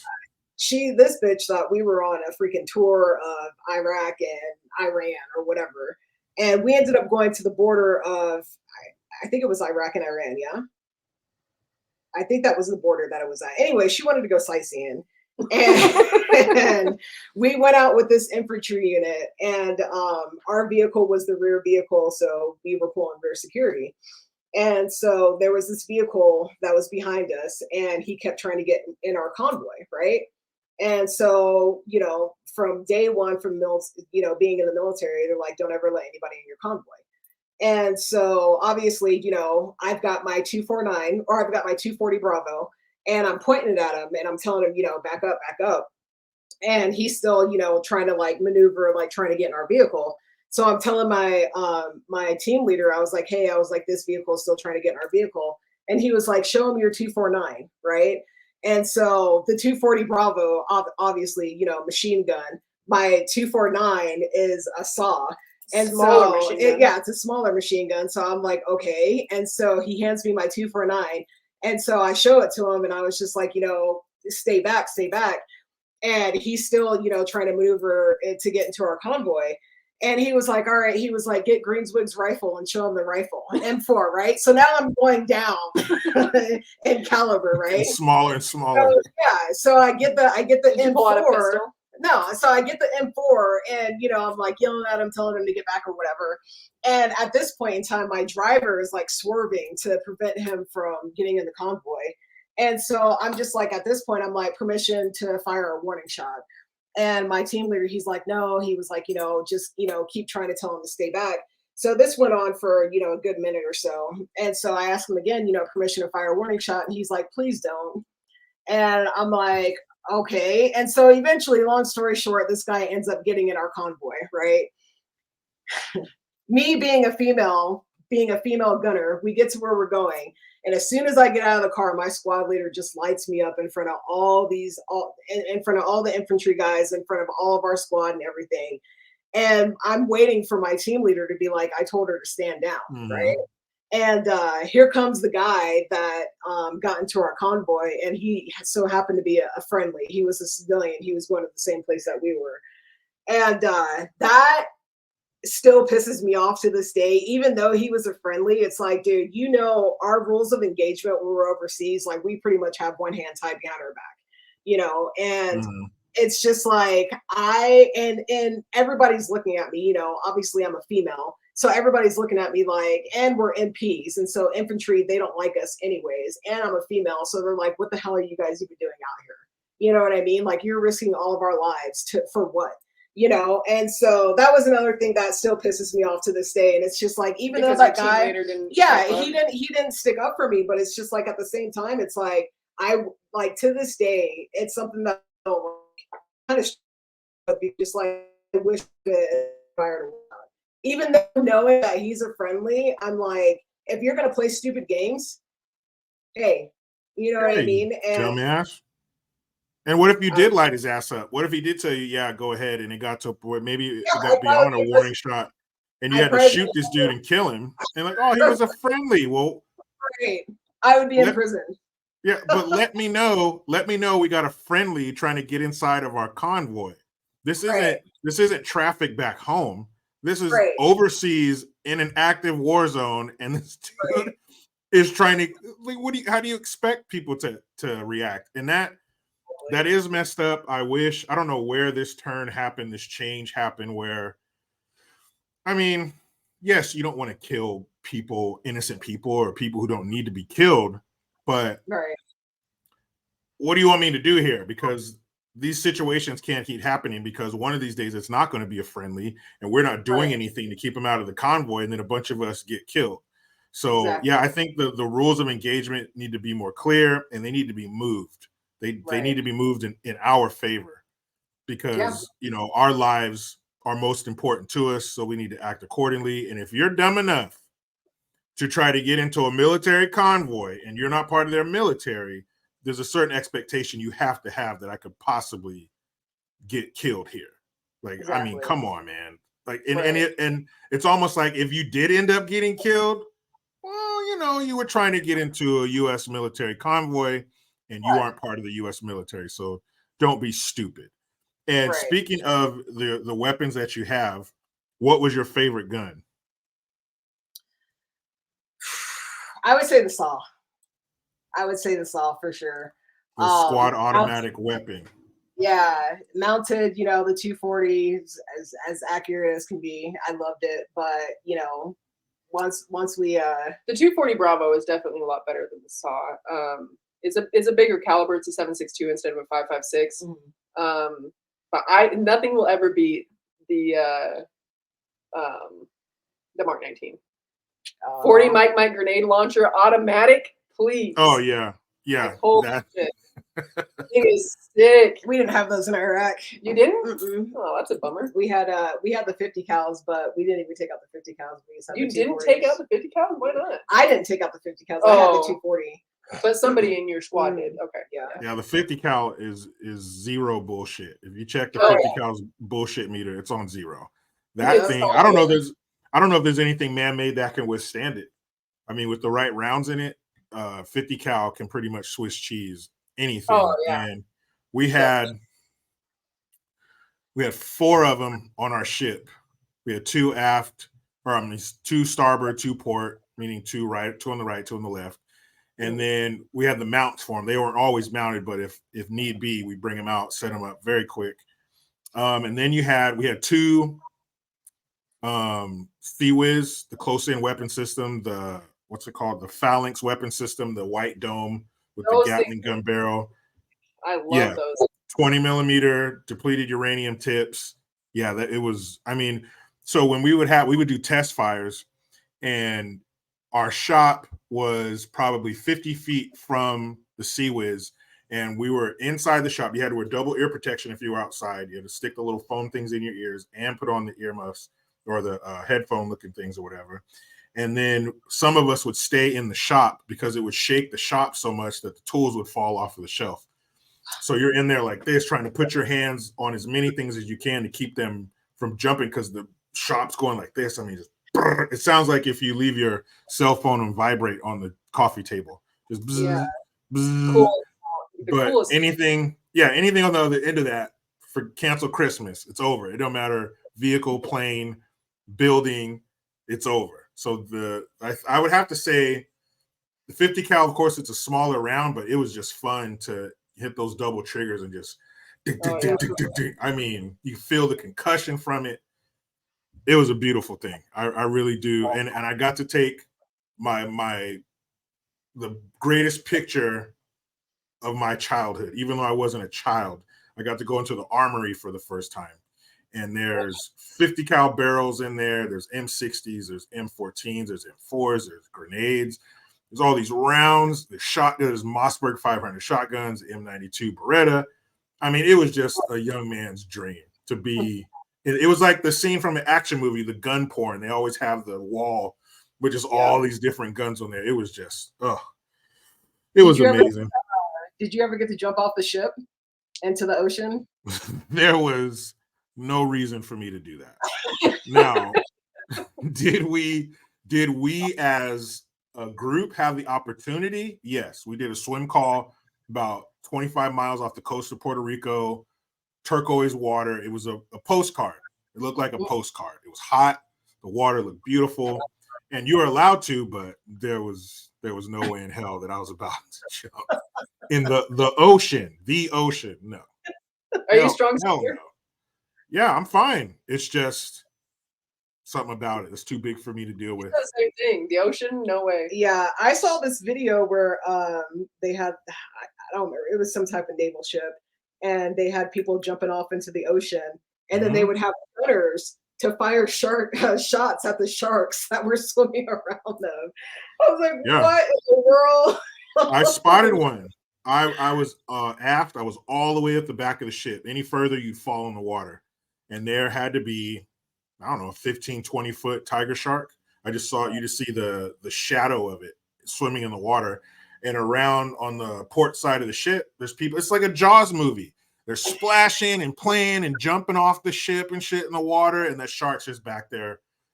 But it was a day off, so they had a barbecue going. They extended the safety net so nobody fell off the ship when they're playing volleyball and football and all this. And people had been dumping their plates off the back of the ocean. Like they'll throw the utensils and the plates in the trash, but the food, they just dumped it off the back of the boat for some stupid reason. So you're basically chumming the water for these sharks. So maybe whatever they were throwing in the water was keeping him busy aft of the ship, where he or she didn't notice what was going on. But I wasn't willing to take the chance. And there was a dude, he goes, it's 60 feet from the main deck to the water line. So when we were underway and waves were coming over the top of the ship, it was crazy. But on this particular day, for the swim call, this guy goes, hey, watch. I'm going to do 3 flips before I hit the water. Watch me. Hey, watch. So everybody's attention. And he backs up all the way against the ship, and he runs, and he jumps off the boat. He does 1 flip, 2 flips, and about 2.5. And he hit that water flat on his back like he was laying on a board. Boom! It sounded like somebody shot a damn shotgun in the air. Bam! Water. And then he slowly goes down.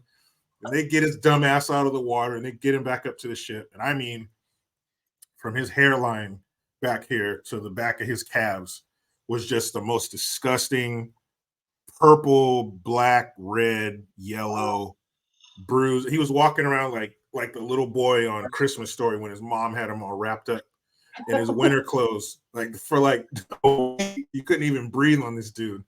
Dumbest shit I've ever seen in my life. But short answer, hell no, I'm not going in the ocean. No way. And one more thing I wanted to ask you guys about before we get into the business. I think you mentioned that you still talk to somebody that you were in the Army with. Like, do you guys keep in regular contact with some of the people you serve with? You guys able to maintain those relationships?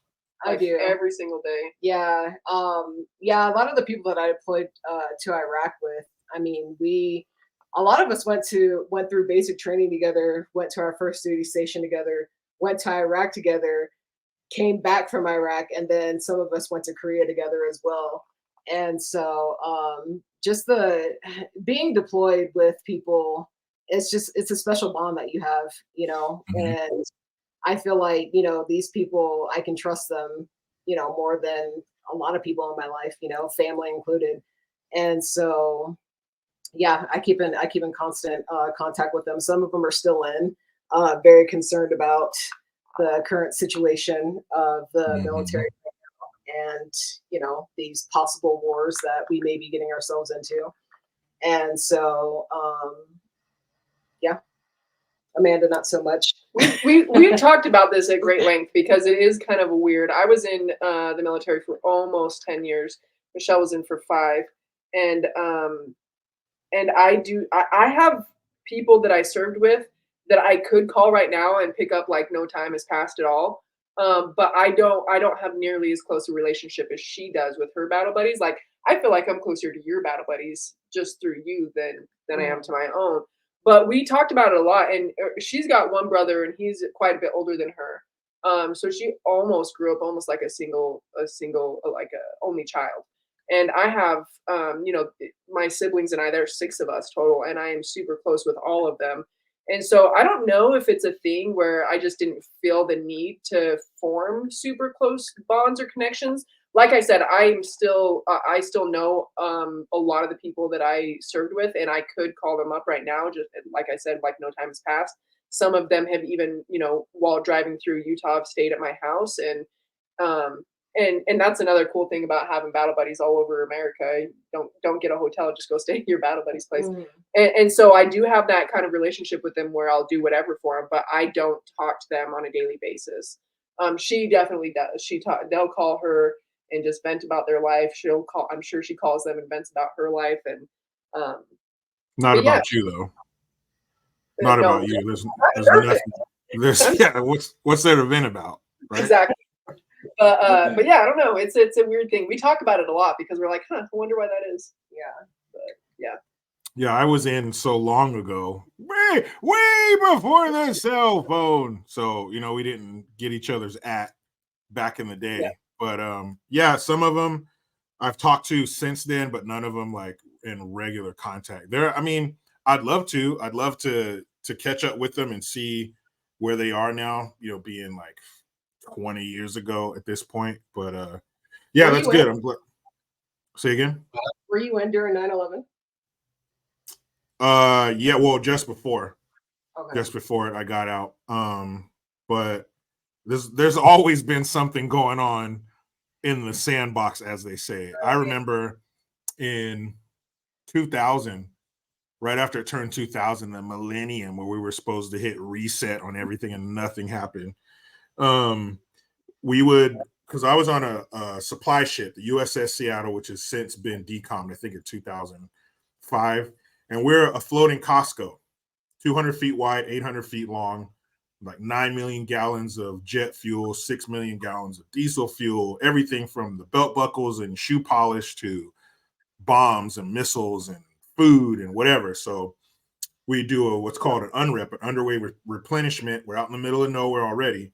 So the two ships would go at equal speeds, and we would get an M14 and put a big old rubber bullet on the end that was like 8 or 10 inches long. And it'd have like a shoestring kind of line attached to it. And you shoot that over, kind of arcs, lands on the deck of the ship, and they start pulling it up. And then that string's connected to a rope, and then that rope's connected to the fuel hose. It looked like a giant penis. It was a hose with like a head on it. It even had a little hole, like a little pee hole on it. So they pull that over. It gets connected to the little, the tank or whatever. So you watch that thing, it fills up with fuel. So jet fuel, diesel fuel, the helicopters are going back and forth, taking pallets of stuff. And they tell you not to stare at the water between the two ships because it kind of does this weird like overlapping thing. And people have been known to almost like being hypnotized, like you daydream and they fall over into the water. And if you fall between those two ships, it's over. They're connected. They can't turn around. They can't stop. So maybe we can get a helicopter to get you. But it's pretty much over if that happens. So we're sending all this stuff over. Then we disconnect. We usually shoot water balloons at each other. Those big like rubber band things that two people hold, and then you just launch them. And then that was what we do. We would unrep. We'd give them everything they needed. So that's why we had to go back into port every month or so to kind of refuel and restock and everything. But I never had any like serious moments like you guys did because we weren't on land. We we're out to sea. If we had any problems with anybody, we had a weapon big enough to take them out miles away. But we were going through the Suez Canal. That was like a very, very vulnerable moment. It's really tight. There was probably, 15, 20 yards on each side. Like I said, it's 200 feet wide, 800 feet long. It's a giant ship.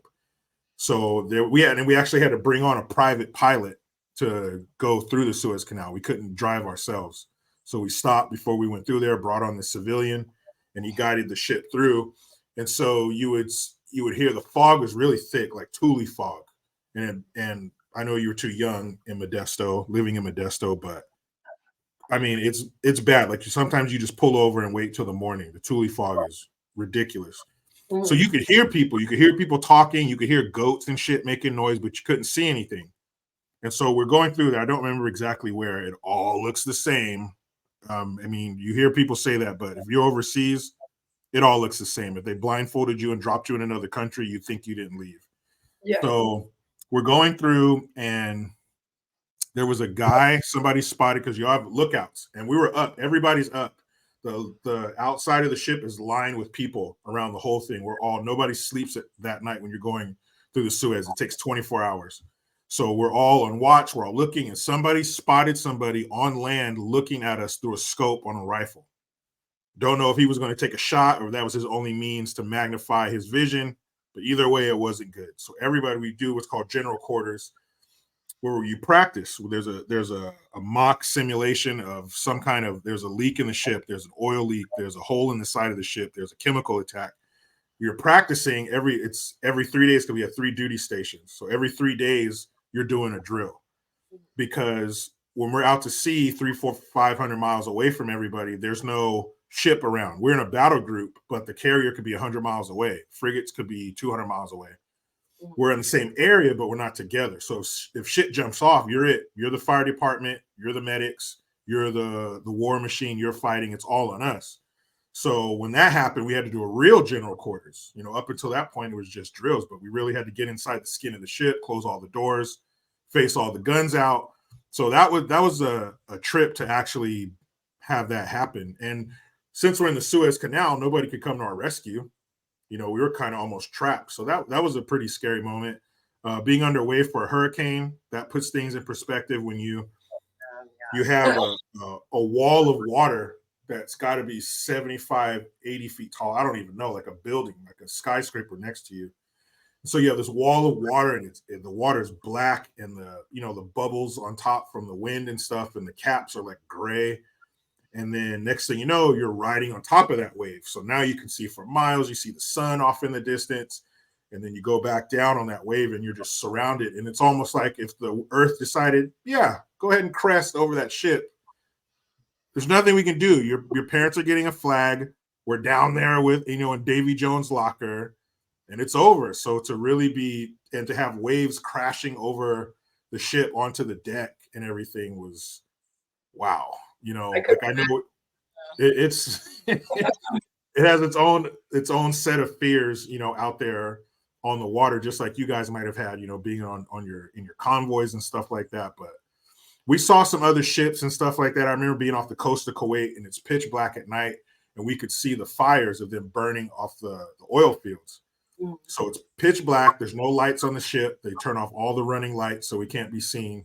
But you could see your buddy standing next to you from the reflection of the fire on the shore. And just to see the pitch black and the flames coming up, it's like you were in hell. It was really a trip, but we never got into anything with any other ships because we're the supply ship. We were well protected. If anything kicked off and anybody messed with us, somebody's coming in hot. Somebody's going to get hurt because without us, they can't refuel, they can't get more food or anything like that. So it was very crucial to protect us. But yeah, there was a time or two. And being in town, I mentioned we were talking before we came on that, we were underway for 3-4 weeks. So when we get into town, we're young, virile folk. So, you get into town, it's on. So there were a couple times where we weren't paying attention. And next thing you know, there's some old man cutting off like a chicken head in an alley. You don't hear the sounds of the city anymore. It's dark. So yeah, there were a couple of times we got turned around. We had to get the hell up out of there. But yeah, being overseas is interesting for those who don't know.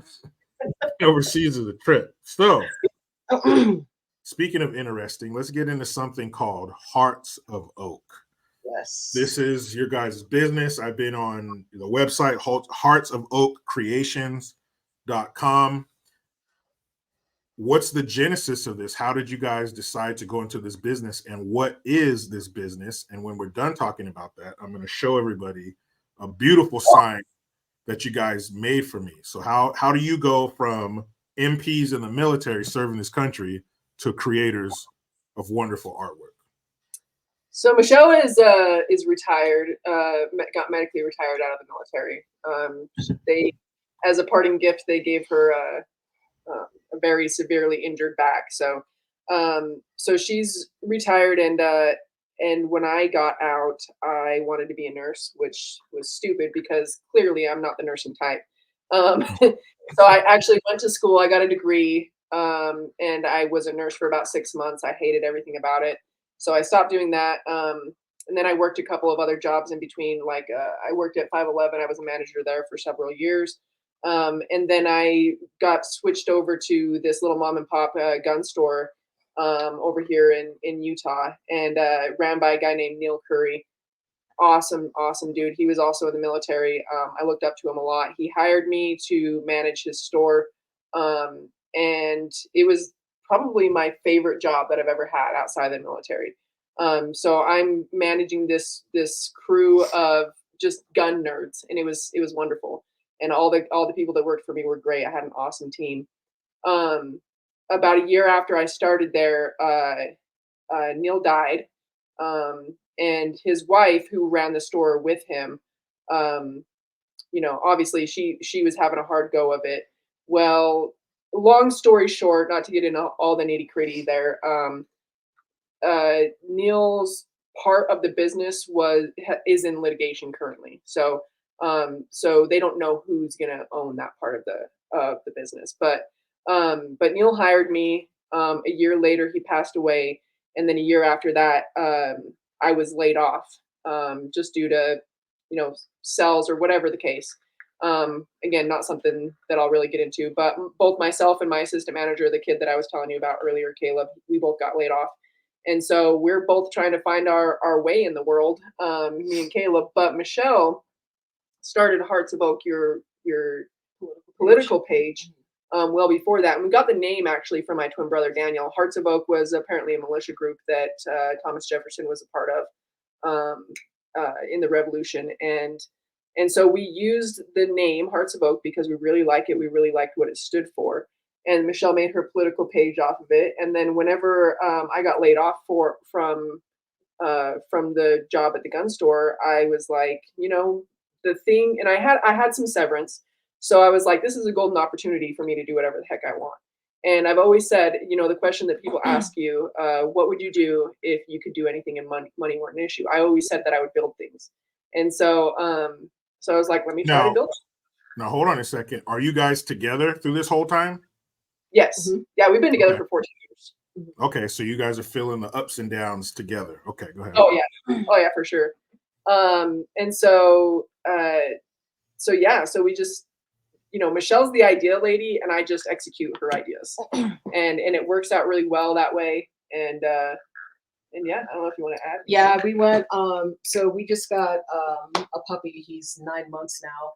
And I was looking at different agility ramps online, and they were expensive. They were like up to like $3,500 just for just for little agility ramps. And I was like, hey, you can probably build this. And so we ended up going to Home Depot. And I had just got laid off, and I was like, yeah, probably good. Let's do it. So I went to Home Depot. Time.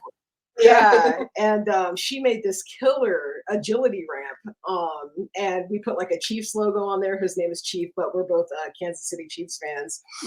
I'm sorry. Greatest team in the NFL. Sorry, I wasn't expecting you to say something like that. Go on. But we executed that. Came out great, and then we were like, hey, let's make a dog door. And she was like, I don't know how I feel about cutting a hole in the side of the house. And I was very nervous. Yeah, she was very nervous. But yeah, we ended up doing it. Came out great. And so I was like, hey, why don't we just start like making things? And so we got on the computer, started doing different mock-ups and whatnot. Went to Home Depot, got some wood, and we just started tackling different projects. We got this, at first we were doing everything by hand. And so we started with wooden flags, and we just got like a little Dremel. We were dremeling out the stars and doing all that by hand. We were doing the hand stain. And after that, like it started taking quite a while to do the dremeling out with the stars and everything. And so we looked on Amazon and saw that we can get a laser engraver. Michele looked on Amazon. She's the shopper. Yeah. So saw that we can get a laser engraver, and it was kind of expensive, but I was like, man, this is going to save us a lot of time, and it's going to be pristine. And so we ended up getting that, and basically just took off from there, and started. All of our friends started requesting us to build things. Actually, the coolest stuff that we have right now on our website and stuff are just like things that people were like, hey, can you make this for me? Yeah. And we were like, sure. We went from flags to people being like, can you build me a small house? Right. Like, can you build me a rack for all my gear? Right. Yeah. And so we just kind of took off. And Amanda, I mean, she's so good at being it. I have a really hard time envisioning things in my mind, but not only can she envision them, she can also draw. She's really good at math, and she just pretty much executed everything that's been thrown at us so far. I don't think anybody's ever described me as being really good at math. We ended up getting our LLC and turning it into a company. And we're still kind of in the beginning stages. This is month 2. Yeah, well, going into month 3. Going into month 3, and we're here. So Yeah, it's been a lot of fun. It's been a lot of fun for sure. A lot of work. We got a lot of different tools and everything. Get to spend all day together and drive each other crazy. One of our neighbors, he's an undercover for Home Depot. And so he's like, if you guys need any tools or anything, he was like, let me know. And so he's been helping us helping us out with like tools and whatnot. And yeah, we've just been keeping busy. We've done one local fall festival so far just to kind of get our name out there. We've got business cards and everything. And right now we're just in the beginning stages of trying to get our name out there and trying to grow as a business. So I feel like our side is, I shouldn't say our side, but I think conservatives in general are less expressive with their values and their beliefs. So I felt like it was good to be able to give some way for people to express their patriotism and their love for this country. So doing the flags was just something that we really enjoyed and we were passionate about. Mm-hmm. And then it's been really fun. Yeah, the stuff is great, and I can attest to that personally. Hold on one second. I'm going to grab the piece of art that you guys sent to me. And the background on this video is a still shot from the Hearts of Oak Instagram page where they were making the sign for me. So I'll be right back. Yeah, so check out our page. Our Instagram page is hearts_of_oak_76. That's our business page. And then Hearts of Oak 1776 is the political page. And then if you do custom orders or whatnot, you can send us a personal message, or you can go on our website. Everything on our website is already created, so you can just place an order, or like I said, message us for custom orders. Yes, and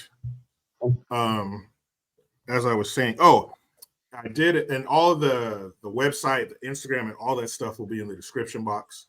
But I did the unboxing video for this, what I'm about to show you guys, and I mentioned that one of the things I want to get is the artwork, the wall decor, but you can hold your guns in it.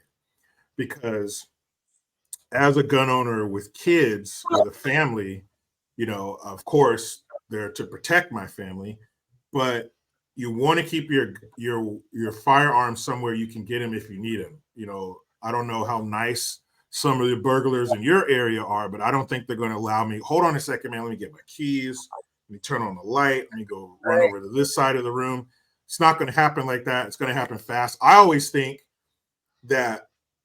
imagine them coming in the bedroom and like me waking up with them already there. So I need something I can get quick and get to, protecting. So that's the next thing I want to get is something. And also because I have kids. My daughter, she could care less about guns. My son, that's going to be a different story when he gets a little bit older and that curiosity starts to growing. So that's definitely a future purchase. But this right here is what I received. This is amazing. This is one of the greatest art pieces I've ever received. And I've been fortunate to have, supporters of mine or subscribers or whatever to send me stuff. I think it's so weird to call people followers, but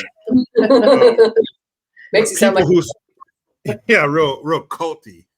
But I received things over the years, but this is top of the list, and it's quality work. It's heavy. It's solid. It's something you can pass down. And on the back, bam, right there. The attention to detail. That's what gets me. Is the attention to detail. And they sent it with some stickers and stuff, a card on there. I mean, the way it was packaged, everything is so thoughtful. So you're not just getting a piece from these people. You're getting a piece of these people. You're getting their heart and soul, their blood, sweat, and tears, their patriotism. You're getting a lot when you order things from their company. And so behind me, I got a whole revamp coming up. I want to get some wood slats to put up. I want to class it up a little bit. So when I do that, this will be prominently displayed in the middle. This is exactly what I wanted. Yes, the green screen game is cool, but I want something like you guys, behind you guys, the plaques on the wall and stuff. I want something that's real. you know, something that, hold on a second. Speaking of green screens, bam, there we go. But I want that real background. So when I get that done, which will be very soon, you will see this behind me and it's going to generate, hey, what's that piece on the wall behind you? Well, go to heartsofoakcreations.com or the Instagram page. So not only do I want this to be a very interesting interview, which it has been, but I want people to support, you know, as we see things that are going on in this world that are crazy with not only the politics and the policies and all that crap, but companies you've been supporting for years, their products are under your sink or in your house. Well, next thing you know, wait a minute, you guys are supporting what? You believe that men can do what? So then you're like, where do I go? Where do I go? How do I support things that are supporting me? How do I support companies that aren't about that bullshit, that aren't about stuff that 10 years ago, we're like, man, get out of here with that shit. What are you talking about? All right. And today it's like, oh, another one. So we ask for these things and we complain that we don't have these things. So when we do get these things, we do get these companies who are serious about this country, who are serious about, how about just giving you a good product and not preaching to you or telling you something crazy? When we get those things, we need to support. The ball is in their court. They gave us what we want. So now the ball's back in our court. Us as consumers, we need to support companies like this. So that's what I would like to see happen. And next time we have an interview, if you guys are kind enough to come back, I want you to be in a room with an echo, maybe a butler in the background. You guys are wearing, you know, diamond rings, you know, everything blew up. So that's what we're trying to do here. And I thank you both for coming on. And before we go, if you can let everybody know once again, the website, the on Instagram, everything. Yep. So our website is www.heartsofoakcreations.com. And then our Instagram is hearts_of_oak_76. That's our Instagram. And then on YouTube, we're just at Hearts of Oak Creations. That's where we do a bunch of our short videos.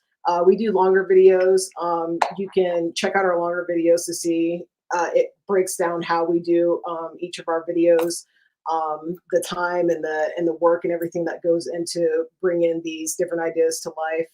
And yeah, you know, we're just trying to, you know, give back to our community. We got a couple of pieces that we're going to be donating to our fire department, our local fire department, our local police department. And we just need to bring back pride in our communities and our nation as a whole. Whatever happened to having pride in our country, you know, and then bringing back a sense of community within our community, you know, being there for each other, and all this divisiveness that this corrupt establishment is trying to create. You know, now we're about to be thrown into wars and whatnot, and we need to take it back to the basics, take it back to just having pride and, you know, and things that we do, things that we love, and in our country as a whole, because we're fading fast, and we need to bring it back to the roots.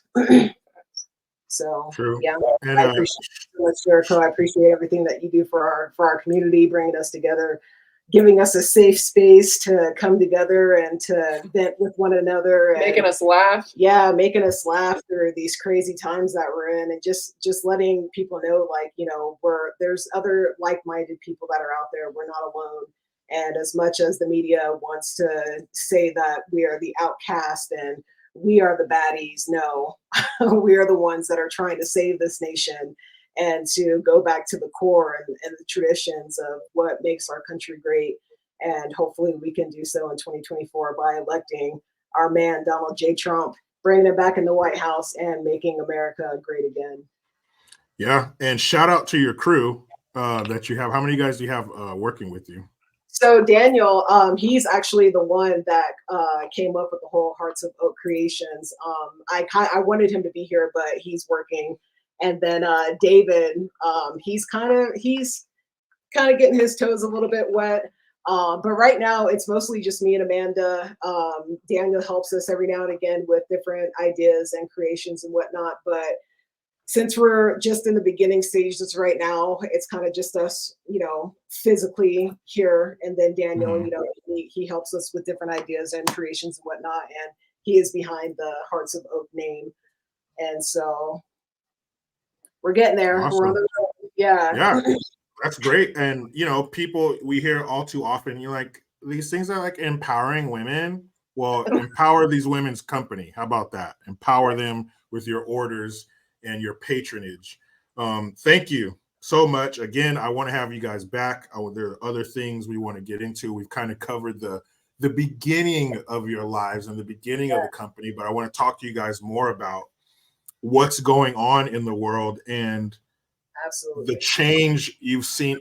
When you guys were in the Army, the change that you saw, the change of what it was when you got in versus what it might be now. And I'm sure you guys, like myself, I know somebody who's in the Navy that got out of boot camp probably 6 months ago, maybe less than a year ago. And to hear the stories of how it's changed from when I was in, I was like, what do you mean you get a 15-minute break? Crazy. So we'll save that. We'll table that for, yeah. What? I as I mentioned before, when I asked you, do you remember your drill sergeant's name? And I think of MM1 Conkle, who always had a dip of tobacco in his mouth, and that's how he always looked. He looked like that old man puppet for that comic who does the ventriloquism, the old man. Jeff Dunham. Yeah. Always like that. Petty Officer Conkle always had this horrible look on his face and a big old dip of tobacco. And he'd always say, "This is friggin' horse crap." That's what he always tell us. Friggin' horse crap, recruits. And then we had ST2 Jackson. He was more of the RDC who was in charge of preparing us for tests and the more academic side of it. But he was mean as they come. And then FC2 Floyd, short guy, old school Navy. Like they would tell him, I remember them telling him that he needed to change certain parts of his uniform. He couldn't bend his hat a certain way. FC2 Floyd wasn't having it. He wore the aviators, and he'd always tell us, "I'm tired of the bullshit." So that usually meant something bad was about to happen. But you think of your drill sergeants, I think of my RDCs, and that's the military that we wanted. And to see it change to something else, we'll get into that. But I thank you both for being here. I thank you for your time. I thank you for what you do. And I hope that it all grows and everything that you guys have planned for your lives. I hope you get that and more. But if you would, stay with me. Don't go anywhere. I'm going to do my little sign off, and I'll be right back. So there you have it, folks. That was Amanda and Michele from Hearts of Oak, heartsofoakcreations.com. Get your orders. And now I want them to be inundated. I want them to have requests up to their eyeballs. But it's been another great interview here on Green's House. Make sure you get to that description box, hit the links, hit their links, hit my links, and make sure you're back here when I drop another wonderful interview. I do it every Monday. Stay tuned. This is Greenhouse, and I'm out.